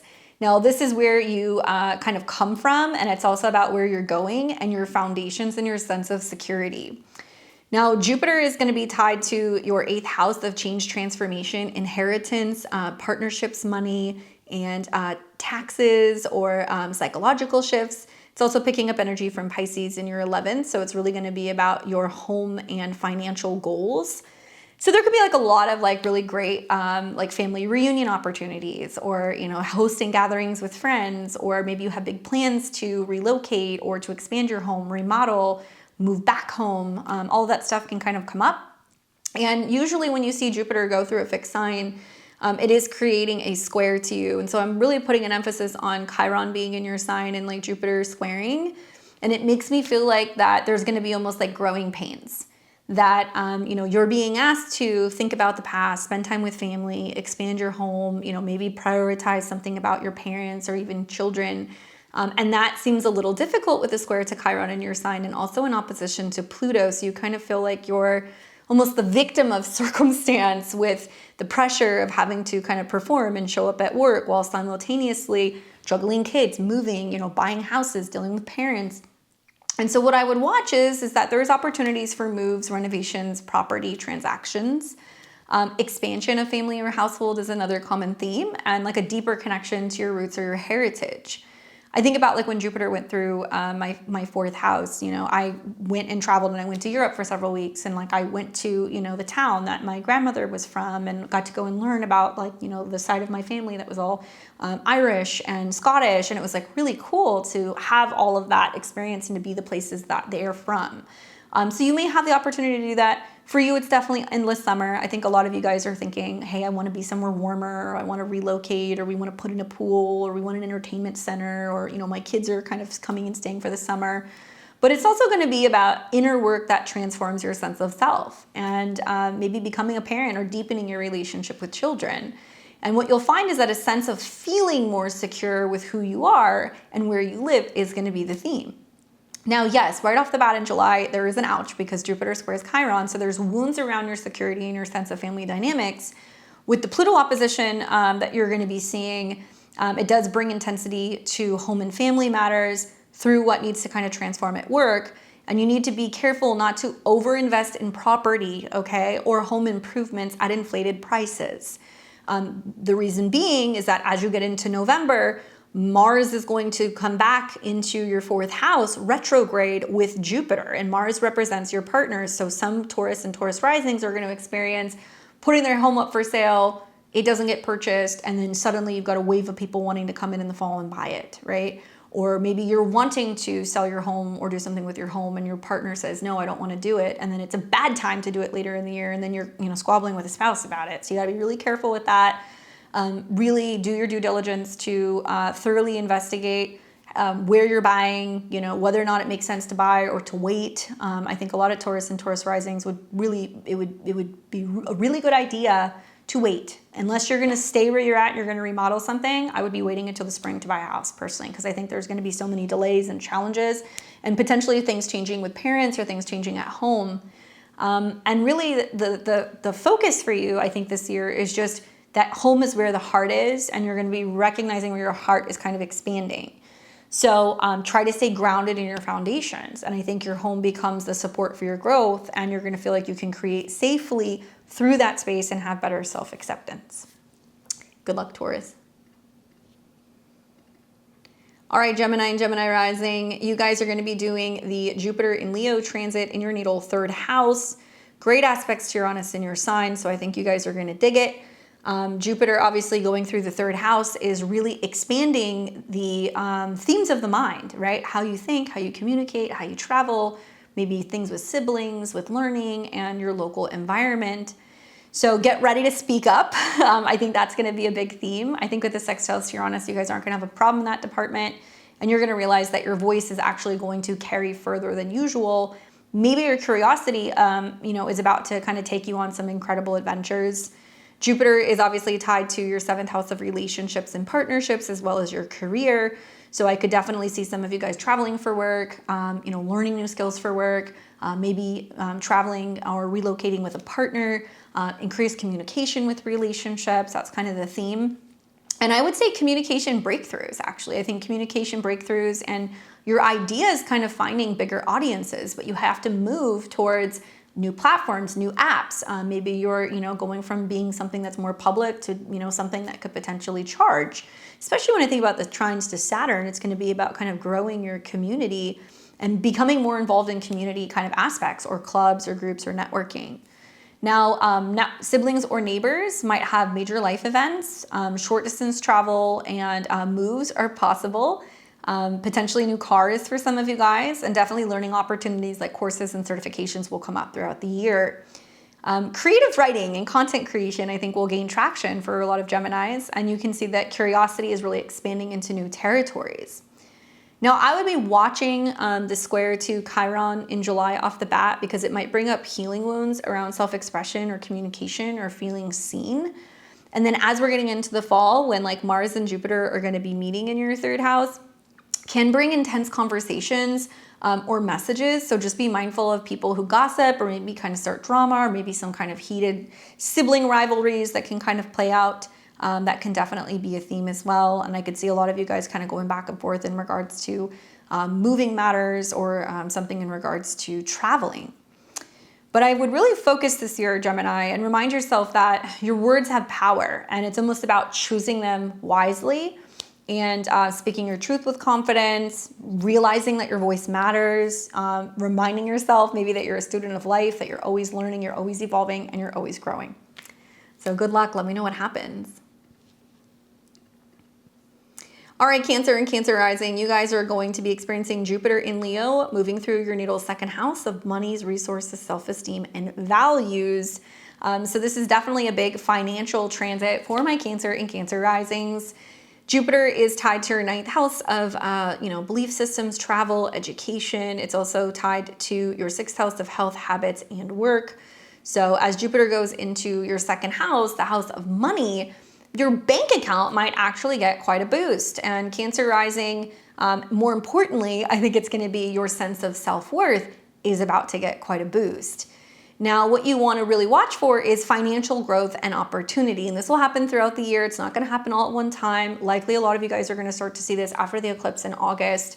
And what it should bring for you is new income streams, especially through creative means, value shifts, maybe what you value is going to be changing or expanding in some way, and skill building that increases your earning potential. Especially as Jupiter's trining Saturn, a lot of Cancer and Cancer risings are going to see a lot of hard work and determination in their career field manifest as making more money and feeling more confident. I could also see this as like just a deeper sense of knowing I am enough, and generosity kind of flowing both ways when it comes to giving and receiving. Now, what you want to watch for is right off the bat, Jupiter is going to square Chiron. So that can bring up some healing in regards to healing around community, healing around friends, about whether or not you feel like you belong, or whether or not you feel good enough. So issues with money and self-worth within friendships or relationships can pop up. Definitely Jupiter in opposition to Pluto is setting up for a lot of Cancer and Cancer risings where there is a little bit of a dilemma over who owes you something, okay? So that could be a tax refund, an inheritance, a settlement, things that are connecting to spousal support, child support. And Pluto definitely deals with children, so there can be some financial dilemmas over children or over your own business, or sometimes being a little risky with your money. And the good news is Jupiter eventually will bring you more wealth, but it's going to start off with like a little bit of drama where some of you guys might have a financial situation with a friend, or there's a debate as to who owes you money and whether or not you're going to receive it. Especially I've seen a lot of Cancer risings that have been dealing with like legal settlements, or they've been dealing with health related cases where, they're waiting to see whether or not they're going to get some kind of settlement for an injury. I also will just remind my Cancer and Cancer risings to, even though there may be periods where there's going to be a lot more money coming in, okay, you guys want to be very frugal, especially knowing that you're going to have a South Node eclipse there in August. You're going to have in the fall of November, Jupiter and Mars conjunct the South Node.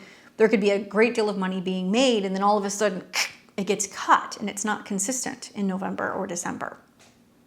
You could see the same thing at the beginning of next year. So it's going to be very feast or famine for a lot of you guys. So when the money comes in, be conservative, be smart, hold on to it. Continue to keep working, don't get comfortable. And I would say what you want to remind yourself of this year is that you're worthy of abundance in all forms.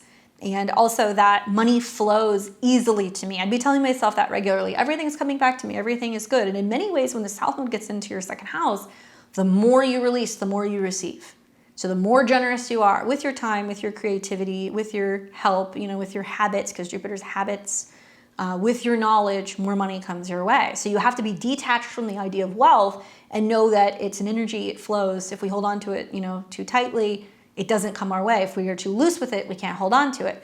But I think the South Node is saying, be generous, give to other people, and you'll see that kind of come back tenfold. And remember that your worth is not determined by numbers in a bank account, because you're redefining what your worth is. I think it'll be good financially, but I would say watch as you get into the fall, October, November, and also as you're getting into the first 4 months of next year, it may not be consistent big payouts, okay? So be careful, Cancer. Good luck. And obviously the star of the show, my Leo and Leo risings. Oh boy. Guys, everything's changing, huh? You guys feeling it? Once you get through like the obstacle course of the opposition to Pluto and the square to Chiron, things start to kind of settle out. But everything that you guys want, you're going to get this year. You have to learn how to get out of your own way. And I say that lovingly, because it's very obvious to me with the opposition to Pluto in your 7th house, certain friendships and relationships have to fall off, or they have already. And now they're going to see you as you're going through your glow up period. And they're going to be like, wait, come back. And they're going to try to kind of steal your light. And then the square to Chiron, which is going to be in your 10th house, is going to talk a lot about how you are evolving and changing in your industry, in your job, in your career. And if part of this is about you embracing your identity as being a healer of some kind, okay? And, I'll do a video on Chiron and Taurus, but I could see some of you guys that are going to get into crystal healing, working with herbs, working with alternative healing methods. You're going to finally embrace that, maybe you're supposed to do something different with your career. So there is this feeling that's like, wow, relationships are changing, career is changing. Like, what the hell am I supposed to do? And I would be like, be optimistic. See this as almost like the Tower card, where things are being kind of broken down, clearing the way so you can have everything you want. Oftentimes I have clients that'll ask me, they'll be like, why is it I'm not getting, what I'm asking for? And I'm like, you are getting it. You're asking for a healthy, loving relationship and your boyfriend just split. You're asking for a better job and you just got fired. You just don't see it.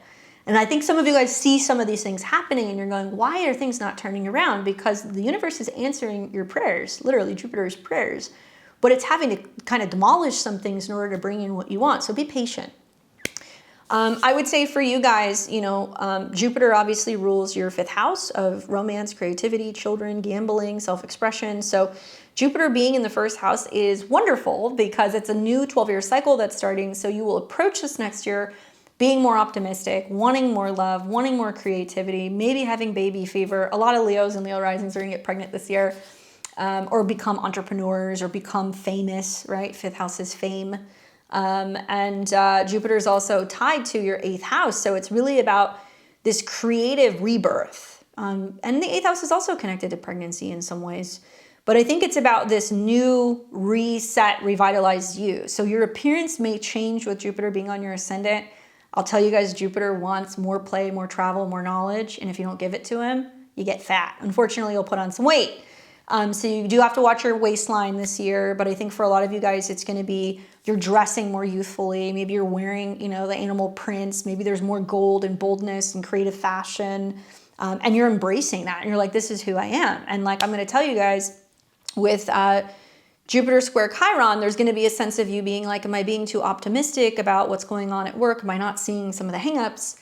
And then Jupiter in opposition to Pluto is probably going to bring in some people who are just really fixated on you, you know, or they're trying to control you, or they're trying to dim your light, or they're trying to tell you what to do. And I would be like, be very careful getting involved in that in July, especially if you've come out of a relationship or a friendship where things were dysfunctional. Now people are going to see you doing well, having your glow up, being happy, and they're going to want to take that from you. And I don't say that lightly. You are going to see some jealousy. You are going to see some haters, and you have to let that roll off your back. But this year, everything expands. Recognition, visibility, being seen. So you'll get a confidence boost. You'll also see that this is a new identity chapter and personal growth that others can actually see. So creative projects that can really be kind of defining moments at this period of your life, and the opportunity to become the person you've always wanted you know you could be. What's interesting is the South Node's going to be there. So a lot of you guys are going to return back to old hairstyles, back to old styles, things that you used to do in your youth. And I'm loving this, like seeing all like the 90s trends that are kind of coming back, and you might really vibe with that. So you might be actually opting for vintage, you know, or you're doing some thrifting, or you're going back into your old wardrobe or your old clothes. It could also be a time with the South Node being there with those eclipses that you're like out with the old, in with the new, and Jupiter is the new. So you'll see a lot of changes that's going to happen with your appearance. I think we're going to see a lot of blondes this summer, a lot of big hair, big hoops, you know, big gold jewelry, all the things that you guys love. And it's going to be fun. I think it's going to be really great. And once, you know, Jupiter starts trining Saturn, you're going to realize that, yeah, you had to shake off some relationships. Yes, you had to kind of reset recently the last month or so by yourself. And the only thing you want to watch for is that there can be ego inflation. So because Jupiter expands and it's in your sign, it can make you very egotistical if you don't kind of keep it in check. And the ego is good. We need that to get out of bed in the morning, but we need to keep it in check. Watch for the wounds that can come up around work and the oppositions with Pluto, which is relationship oriented. And then in the fall, where Mars and Jupiter in the South Node are conjunct, it's massive for you because I think you're going to see major opportunities for recognition. You guys, some of you guys might be traveling or going back to school, or you're about to make some really big potential move. So I think that's big. And I would just remind myself, like, you're the star of your own story. And I know you guys probably get up and tell yourself that every day anyway, but like this is the year that you're really going to feel your way into it. And it's about really shining your light unapologetically and being worthy of all of the good that comes your way, because your authenticity is your power this year. Good luck, Leo. Let me know what happens. All right, we've got Virgo and Virgo rising. You guys are going to be doing the Jupiter and Leo transit in your natal 12th house. Jupiter likes to be in this house. This is a house that's really associated with spirituality, foreign travel, hidden matters, yes, endings, the unconscious, past life karma, things connected to your secret hidden talents. And Jupiter's tied to your 4th house of home, family, and living situation, as well as relationships and partnerships. So I always call this like the fairy godmother transit, like Jupiter going through the 12th house. Yes, things do kind of end that year, but there is a sense of it having bigger meaning or bigger purpose, that it's preparing you for something that would inevitably come down the road, which will be next year when Jupiter goes into your sign. But what I'll tell you guys is that this is that kind of cocoon year before you become a butterfly next summer, and that year of inner transformation. Don't believe me? Go get a Leo rising friend. They'll tell you all about it. Now, for Virgo rising, that 12th house is also where we go to heal. So hospitals, rehabs, retreat centers, temples, churches, spiritual sites. This is also the house that deals with dreaming and kind of connecting to something that's bigger than ourselves. So what I would expect for some of you guys is that some of you may feel like you're a little bit in the dark about relationships or about your home or your living situation because Jupiter is here. And it's true that sure, there could be more travel or bigger spiritual kind of developments, but a home situation or a relationship situation can come to an end. Obviously, I say that as I touch wood, but it's possible. The other thing that I think about is that, you know, for some of you guys, it'll probably represent more of like a spiritual expansion and a deepening in terms of your connection to a higher power. So some of you guys will go back to church, you'll start a new spiritual practice, maybe you'll go to, you know, hot yoga, maybe you're going to join a meditation class, maybe you work with a hypnotherapist. But I think you're also craving hidden spaces where you can get creative, where you can creatively kind of collaborate. Maybe you're craving a holiday away with your significant other in the sun. That's another way to look at it. But hidden opportunities are going to start emerging from behind the scenes, and there will be endings that will make space for new beginnings. Subconscious work that transforms your outer life is really big here. You'll feel the need to rest, to reflect, and also to have renewal. And I think creative inspiration from kind of dreamland is going to kind of come about, and you're healing old wounds, especially around self-sacrifice and feeling less than. Now, for you guys, I think a lot about the Mars-Jupiter conjunction in November, because Mars is going to represent partnerships, money, inheritance, death, transformation. So some of you guys might be going through a really big personal kind of, reevaluation and change in the fall. And it's karmic, and it may be tied to love affairs, to children, to creativity. And this is also a time where there's fated spiritual encounters or endings that are likely to kind of happen. One thing I do notice sometimes when Jupiter goes into the 12th house is people disappear. They disappear for a year and then they kind of pop up, 12 months later. I would say don't disappear into escapism, into losing yourself to, relationship drama, into isolating yourself and not feeling creatively fulfilled, or not spending time with your romantic partners or even with your children. This is a time that is really going to be about using the transit for that inner work. And what you'll find with the Pluto opposition is that, there's probably going to be something that's going to come up that's going to be related to a shift in your mindset. There could be some, really reassessing what is and is not healthy in terms of my habits, my work situations, am I overworking, am I spending too much time doing things? And for some people, this might be a year where you do experience a little bit of like a hiatus from work, or a little bit of a hiatus from like your daily routine, okay? So my recommendation for Virgo and Virgo risings is take time to find the quiet, because in the quiet is where you'll find your truth. I would also say it's about releasing what no longer serves you, healing your inner world, and you're going to find that it's rich with lots of wisdom and creativity and abundance. And when you're ready to let go, that's when you're going to see the most growth that's going to be taking place, okay? Ooh, that's going to be an interesting one. Certainly a big uptick in dreams, intuition. You're going to find things out about your partners you didn't know also, by the way, because that's Jupiter. And there's going to be some kind of need to kind of maybe heal family patterns, ancestral patterns, like things that are connected to your parents. And a lot of ancestor work can come up here too. Also, one other thing, the square to Chiron is bringing up healing when it comes to your beliefs, maybe about money, about resources, about stability. So definitely watch for that. All right, we've got Libra and Libra rising. What's up, Libra? You guys are going to be doing Jupiter in Leo in your natal 11th house. Friendly by sign, sextiles you, so a little bit easier for you to kind of manage and navigate. Jupiter is tied to your 3rd house of communication, connection, learning, belief system, media, siblings, short distance travel. And it's moving into the area of your chart that deals with community and friendships, maybe tying in something about services, health, or healing. And as Jupiter goes into the 11th house, as Libra rising, I was thinking a lot about it. I was like, that was a pretty good year. I mean, I think about just like the amazing friend group that I had, that I was always around, and we had like a group of like 12 people. We were always running around and going to parties and going to like sporting events and stuff. And that's because this is the house of community. It's also the house that deals with your dreams, your hopes, your friendships, your groups, money. That's also derivative from work. So some of you guys can see some increase in your income, or if you're a content creator, you're following, maybe you can see more people that are, joining your memberships, or maybe interacting with you on socials, supporting you if you've got, tiers and things like that. And this is a year where you're going to notice that your community is going to expand. Your dreams are getting bigger, your circle is getting wider.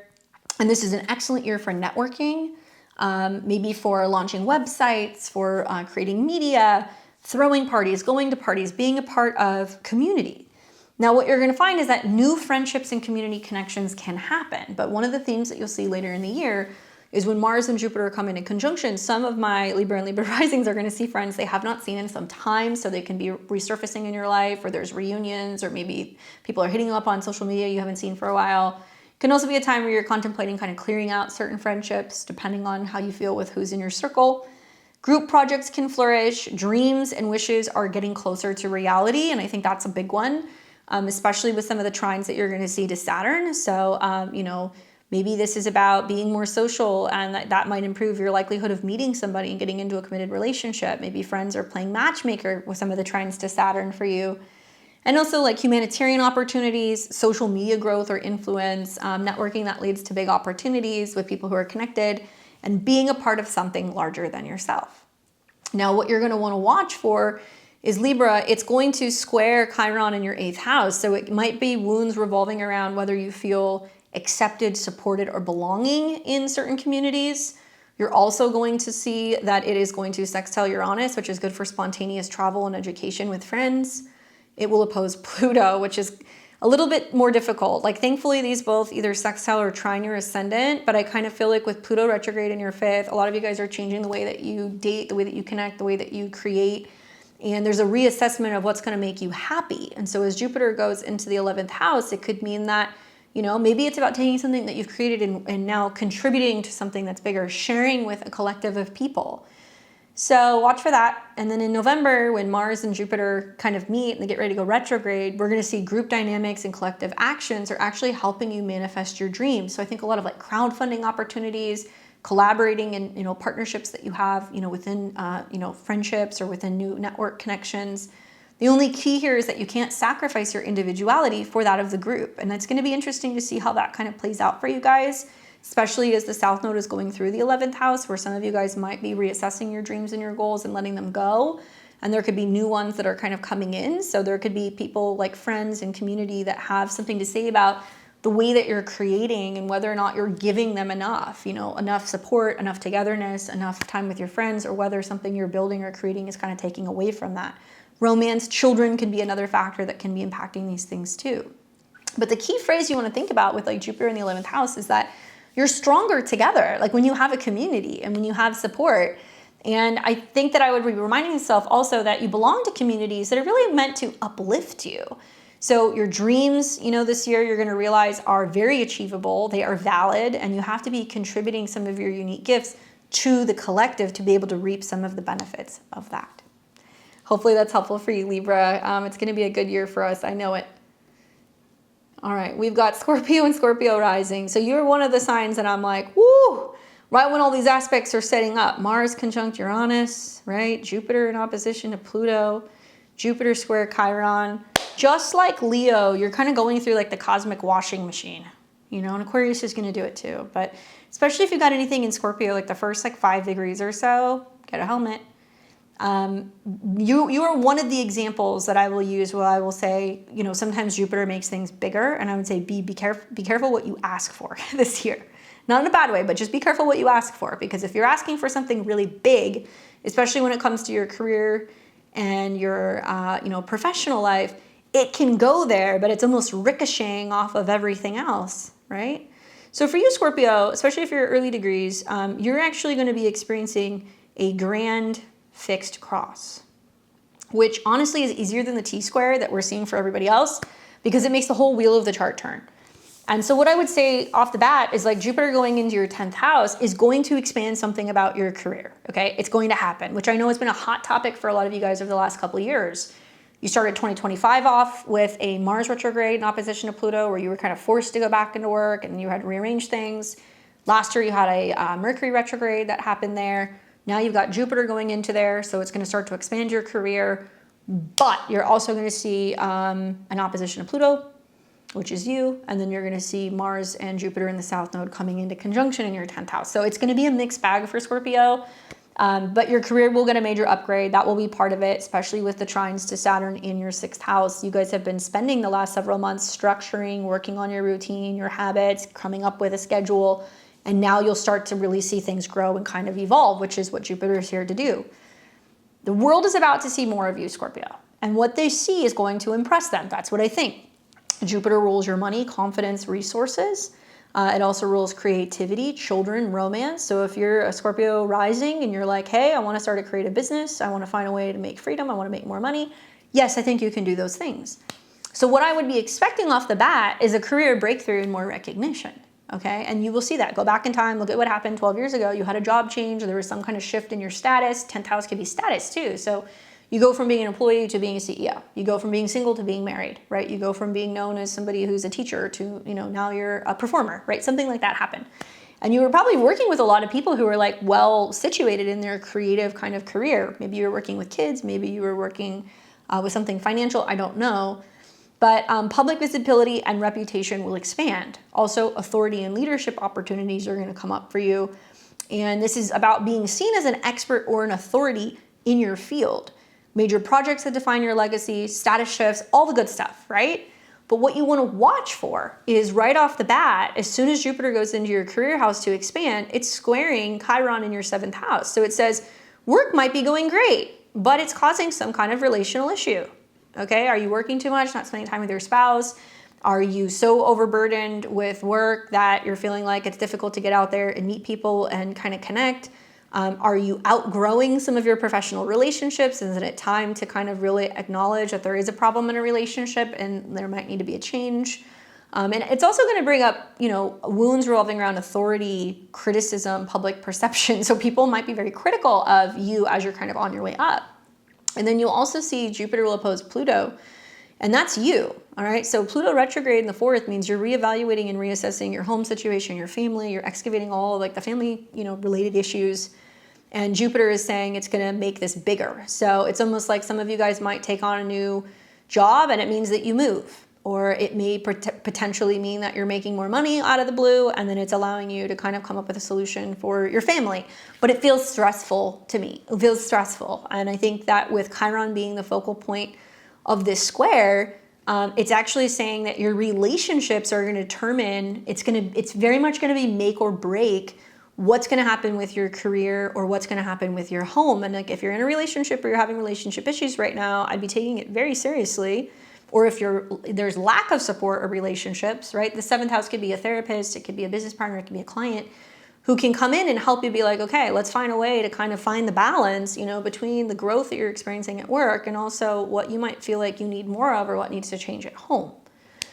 As you get into the fall, right, when Mars and Jupiter come into conjunction, now this is going to be very interesting because I do think that a lot of Scorpio risings, who have been working their tails off, who feel like they haven't really quite seen the success that they want, might just suddenly get it with the South Node be there. And Mars is you, so it also might mean that things grow too quickly. Like I think some Scorpio and Scorpio risings are just suddenly going to have a breakthrough and like they have the dream job but they're working their tail off or they suddenly become famous and they can't handle it.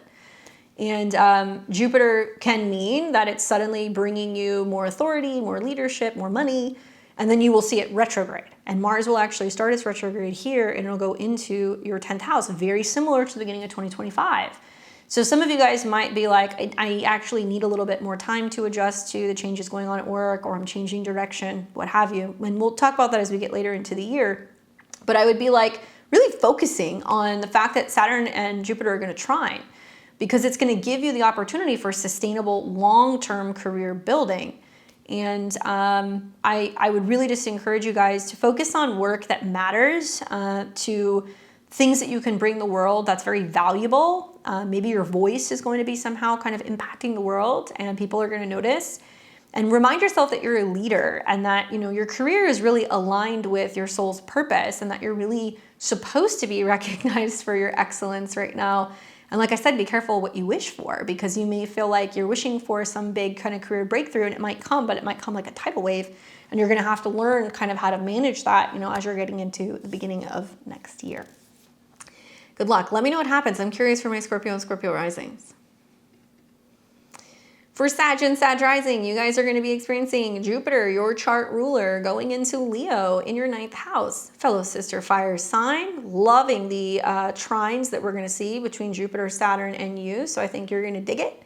Certainly alleviates a little bit of the pressure from Uranus being in your 7th house as well. But there's a lot of things really working in your favor, Sag and Sag rising. First things first is now Saturn is out of Cancer, which has probably felt kind of emotionally too deep for you over the last year. And think of it as whatever's been worked on, what's been healed, what's been released. Now you are ready to rock and roll. Saturn will trine this as well. So a lot of the growth, the optimism, the learning, the expansion will be stabilized by Saturn in your 5th house. And it's actually like a lot of really good things. Now, with that being said, Yes, there are going to be some kind of challenges right out the gate, but it's going to start to get easier as you're getting into August. What you need to know about this transit is that your planetary ruler is changing signs. So it's going to mean that your area of focus in life is going to a new place. Jupiter loves to be in the 9th house because it's associated with Sagittarius. So this is a year where you're like, okay, higher education. Some of you guys might get, your degrees. Some of you guys might go into teaching, to publishing. You're going to travel. You're going to see major growth in your philosophy and really expansion of your horizons. And I think feeling more optimistic about your children, your love life, traveling, what you believe in. And your horizons are just getting much wider, right? Like this is the house of the big picture.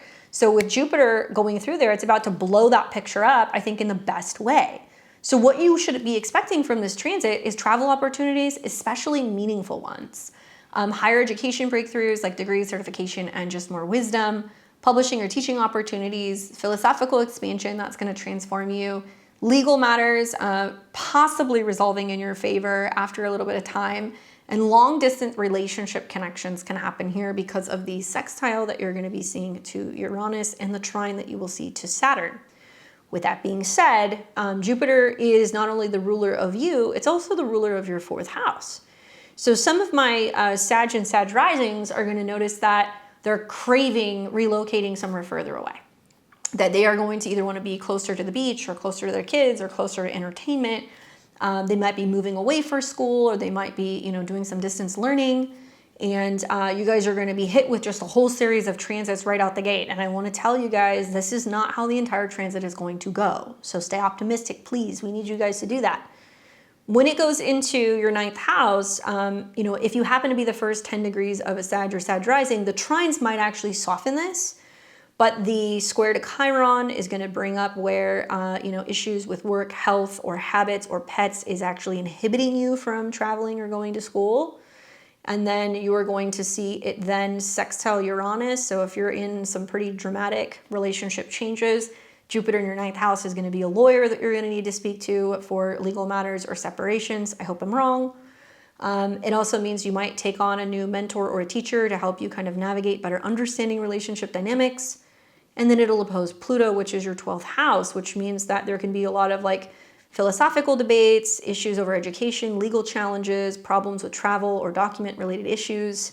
So I think a Sag rising, trying to travel in July, I don't know if you're going to swing it. You're going to feel like there's either too much going on with a relationship, or there is something that's kind of brewing health-wise or work-wise that's inhibiting you from doing that. But it will get better after you get to that point. Once it starts trining Saturn in August, then you're pretty much in the clear. You're not dealing with some of the heaviness, but whatever comes your way where you have to really deal with some either kind of chronic health issue or a problem with work or, an issue. I could see some Sag and Sag risings like having injuries on the job. I hope I'm wrong. And that square to Pluto and the opposition to Jupiter is like you going like, okay, well, do I need to talk to a lawyer, or I got in an accident, or, I'm having an HR issue and like, was I wrongfully terminated? Those things can come up too. And maybe just learning a lot more about your health, learning a lot more about your habits. And Pluto represents your subconscious. So it's like, how much is, your thought patterns, your conditioning, or how you speak to yourself actually impacting your health or your job? And so your philosophy might shift about yourself and about how you see the world. Now, I would really just be reminding myself that like the world is my classroom. And ultimately, this is going to be a period where you're either the student that's opening up and learning, or you become the teacher, the author, the instructor in some way. And I would be really encouraging you to expand your mind and your horizons, which you already, I know you love to do. Your belief system is going to be supporting your growth, and you're going to realize that the world has so much to teach you and that you're really ready to learn. As you get into Jupiter trine Saturn, you'll find throughout the year, especially starting in the summer, that your philosophy about children, romance, creativity, having fun really starts to open up, and I think you're feeling more optimistic about those things. So I'm hoping it's a good transit for you guys. Definitely let me know what happens. For Capricorn and Capricorn rising, you guys are going to be doing the Jupiter moving into Leo transit in your natal 8th house. So this is a house that inconjuncts or quincunxes you, so you don't really see everything so clearly. And the 8th house is a house where the sun doesn't necessarily shine. The 8th house is a house of transformation. It's about psychological matters, death, endings, rebirth, intimacy. It's also very much kind of connected to psychological things and the wealth of other people. So think like debt, loans, mortgages, child support, spousal support, inheritance, tax matters. These are all kind of the 8th house. Now, what's interesting is that as Jupiter goes through this house, eventually it's going to start coming into a trine with Saturn. So that's actually going to be quite fortuitous for my Capricorn and Capricorn risings, especially if they're wanting to kind of make some bigger financial moves or some changes, or they're waiting for a windfall so they could buy a house or they could move, or maybe they're refinancing something. So there is like a silver lining here.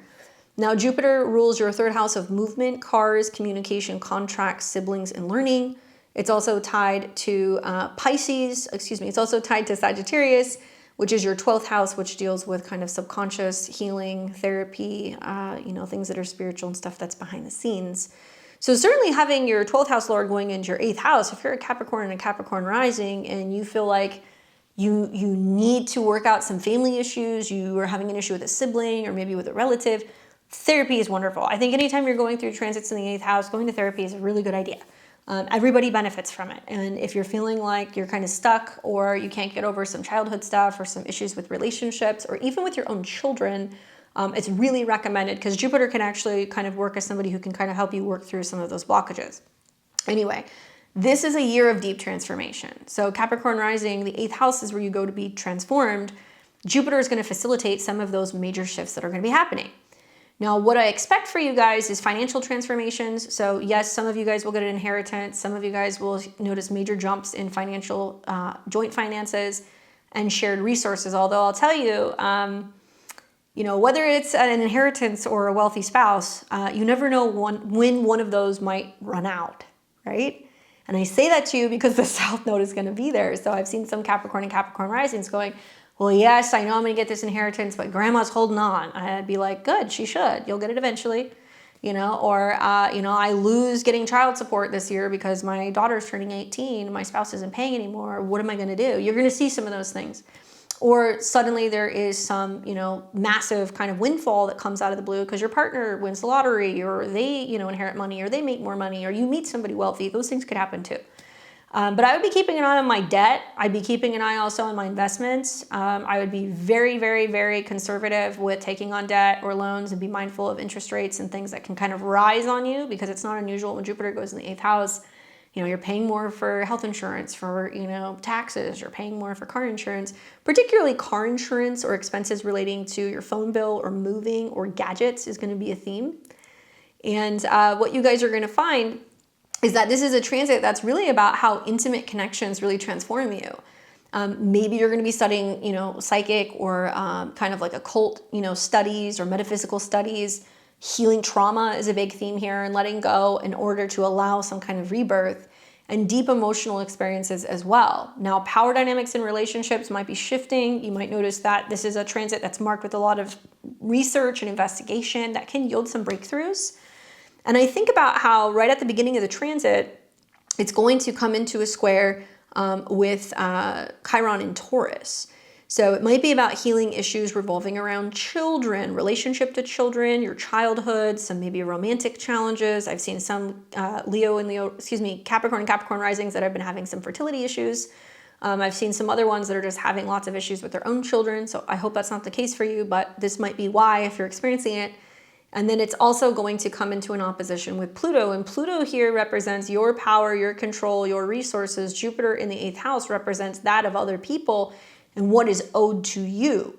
Jupiter also represents your blind spots and things you don't see coming. So at some point throughout this next year, it's interesting. The 8th house can be where debt comes due, where it's like your credit card bills, your credit card APR and stuff can be like outrageous. And you make money and then you pay more taxes, or you're having to pay more kind of an interest. But it can also mean that if you are owed something, especially as the South Node goes through there, some kind of karmic gift that you're supposed to get, you will receive it. And likely it'll come through romantic partners, children, or something kind of creative, some creative endeavor that you do.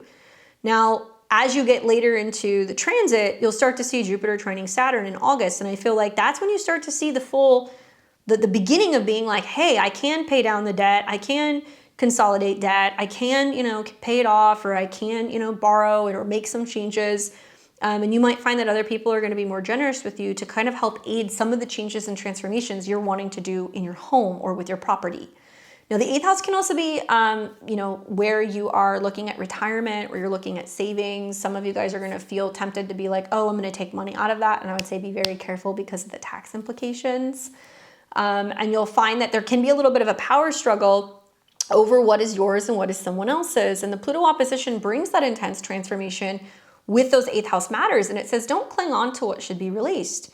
If, certain payments are up or you're not getting disability or unemployment, you're not getting spousal support anymore, it's about being like, okay, I don't need this, because the North Node's going into your second house where you're going to learn to kind of be more unconventional about how you're making money. And that's playing off of Uranus that's in your sixth house, where some of you guys are going to become entrepreneurs, you're going to work 2 jobs, you're going to do something digitally, or try to find a way to kind of make your money work for you.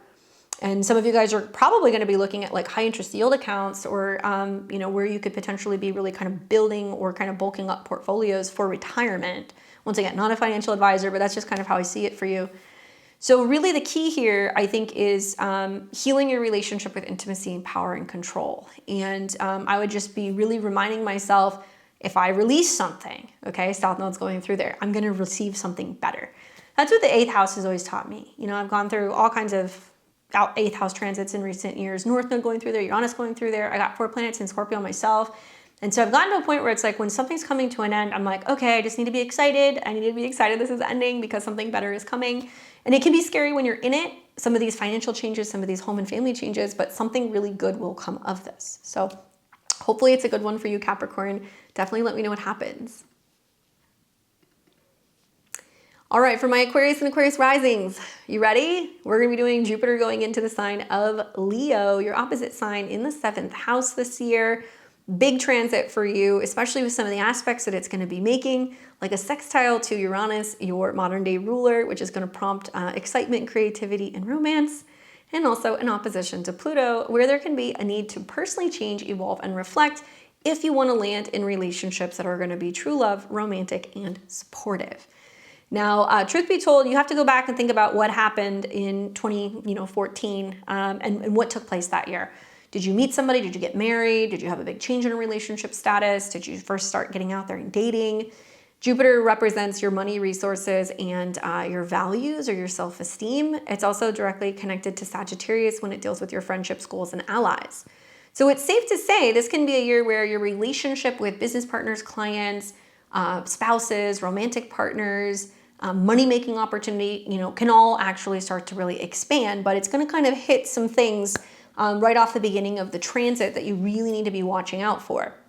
Now, the 7th house is just the other, be that a therapist, an astrologer, a business partner, clients. This is also your marketplace, so it gives you the opportunity to make more money, sell more things, welcome in new managers, new business partners, new clients, and likely it's going to be wealthy people who are really wanting to kind of partner with you in a big way, or people who are very, I would say, giving and very generous is the other kind of feeling that I'm getting. People who are going to really want to invest in you or with you is the other kind of theme that I see here.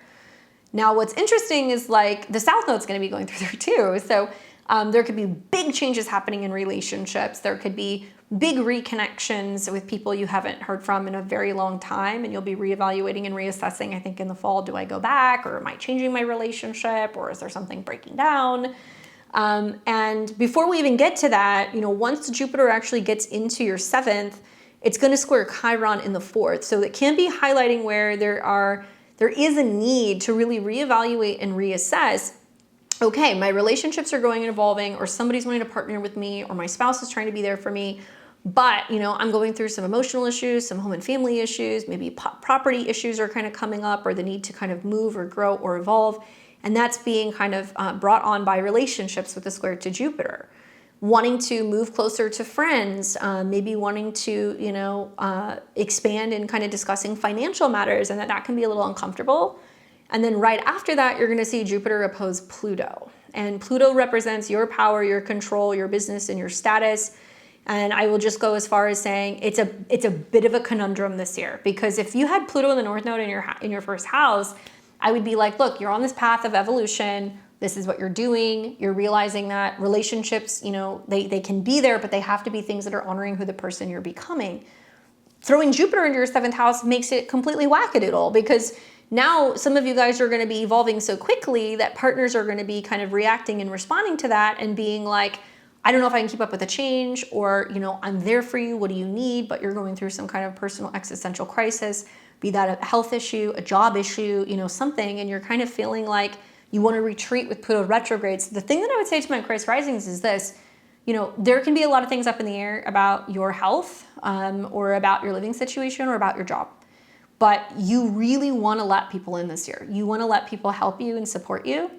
Jupiter can be your relationship that you have with your children too, so it can be touching on that.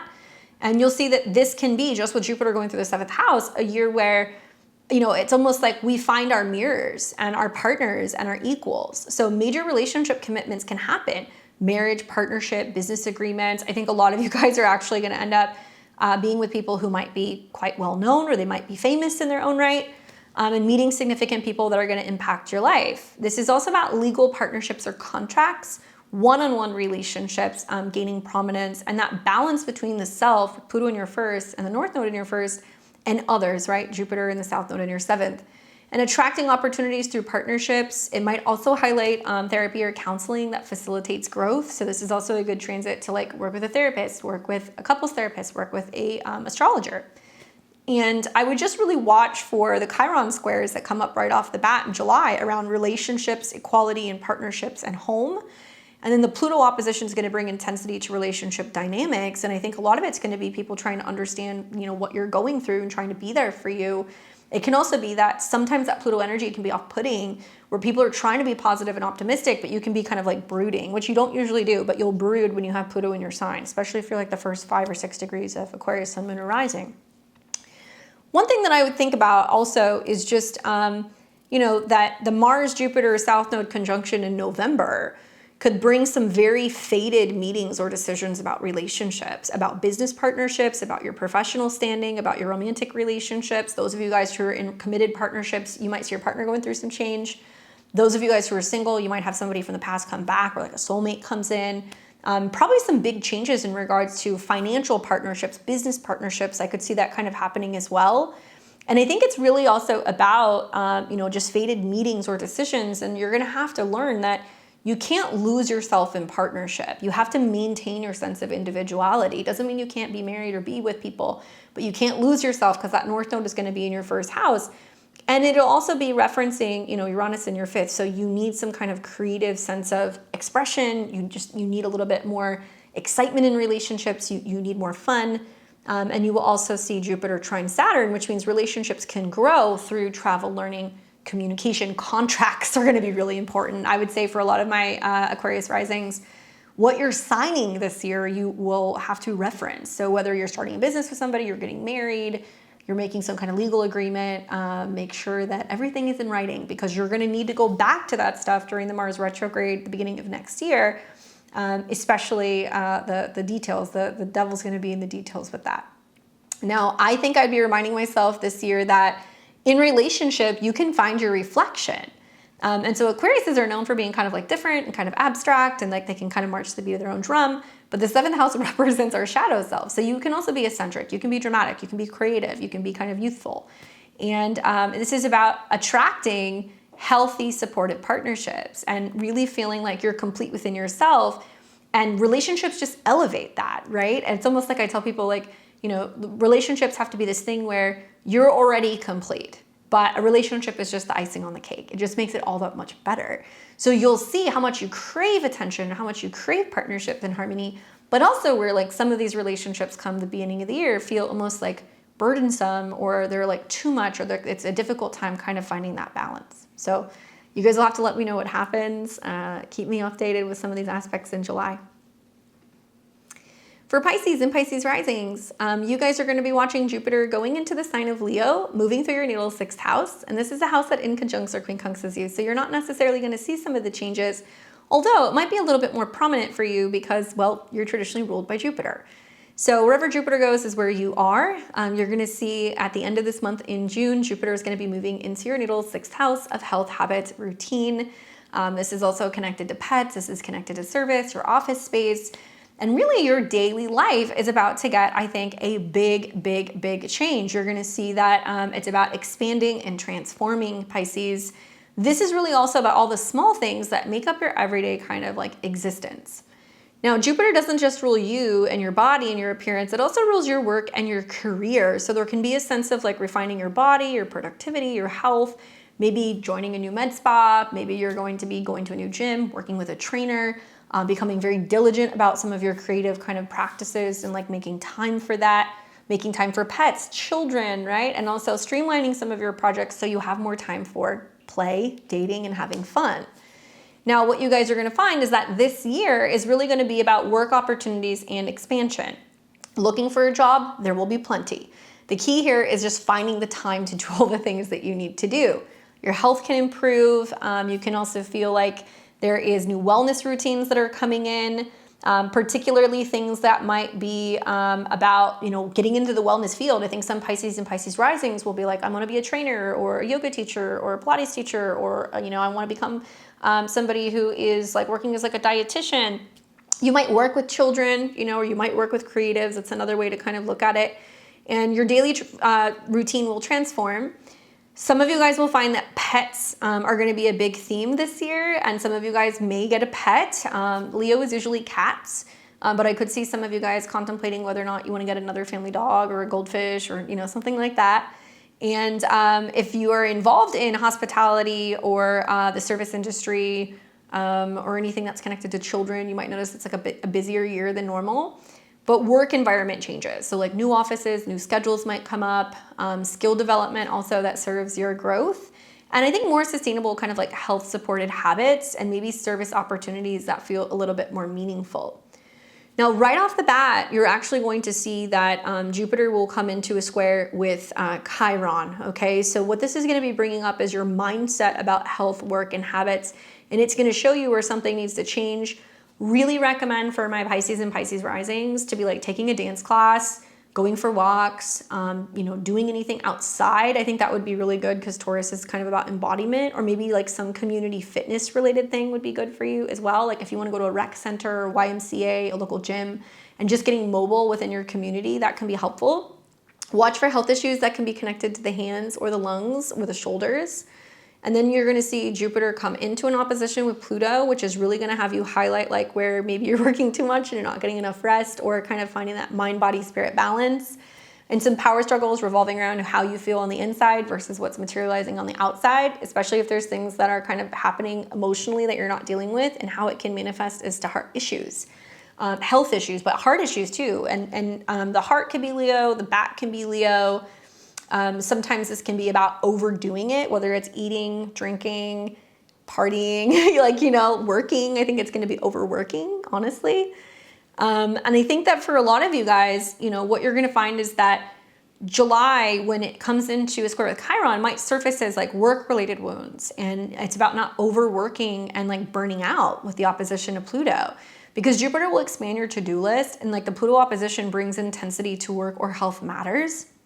Now, once you get beyond that, you will see that Jupiter will trine Neptune. So it's also about educating yourself, I think, a lot about food, what you're eating, how you're eating, what you're consuming. So a lot of you guys might be like, yeah, I'm actually spending more money on health. It's not so much about going out and doing things and partying. Obviously, Neptune is in your money house, so it might mean that you're wanting to kind of get a hold on, how much money you're making, how much money you're spending, and kind of get everything streamlined to really help you with Saturn in your financial zone. Now, I would be reminding myself that you are worthy of rest, and that, if you're going to do work, you're doing productive work. And I would also be reminding myself that your daily routines are supposed to support your well-being. Your routines are almost like little rituals in themselves that you are doing to kind of show how much you honor and like love and take care of yourself. So I think that you're going to see that you can serve others, but you can't do it from a place of overflow, because then it's going to create depletion on your end.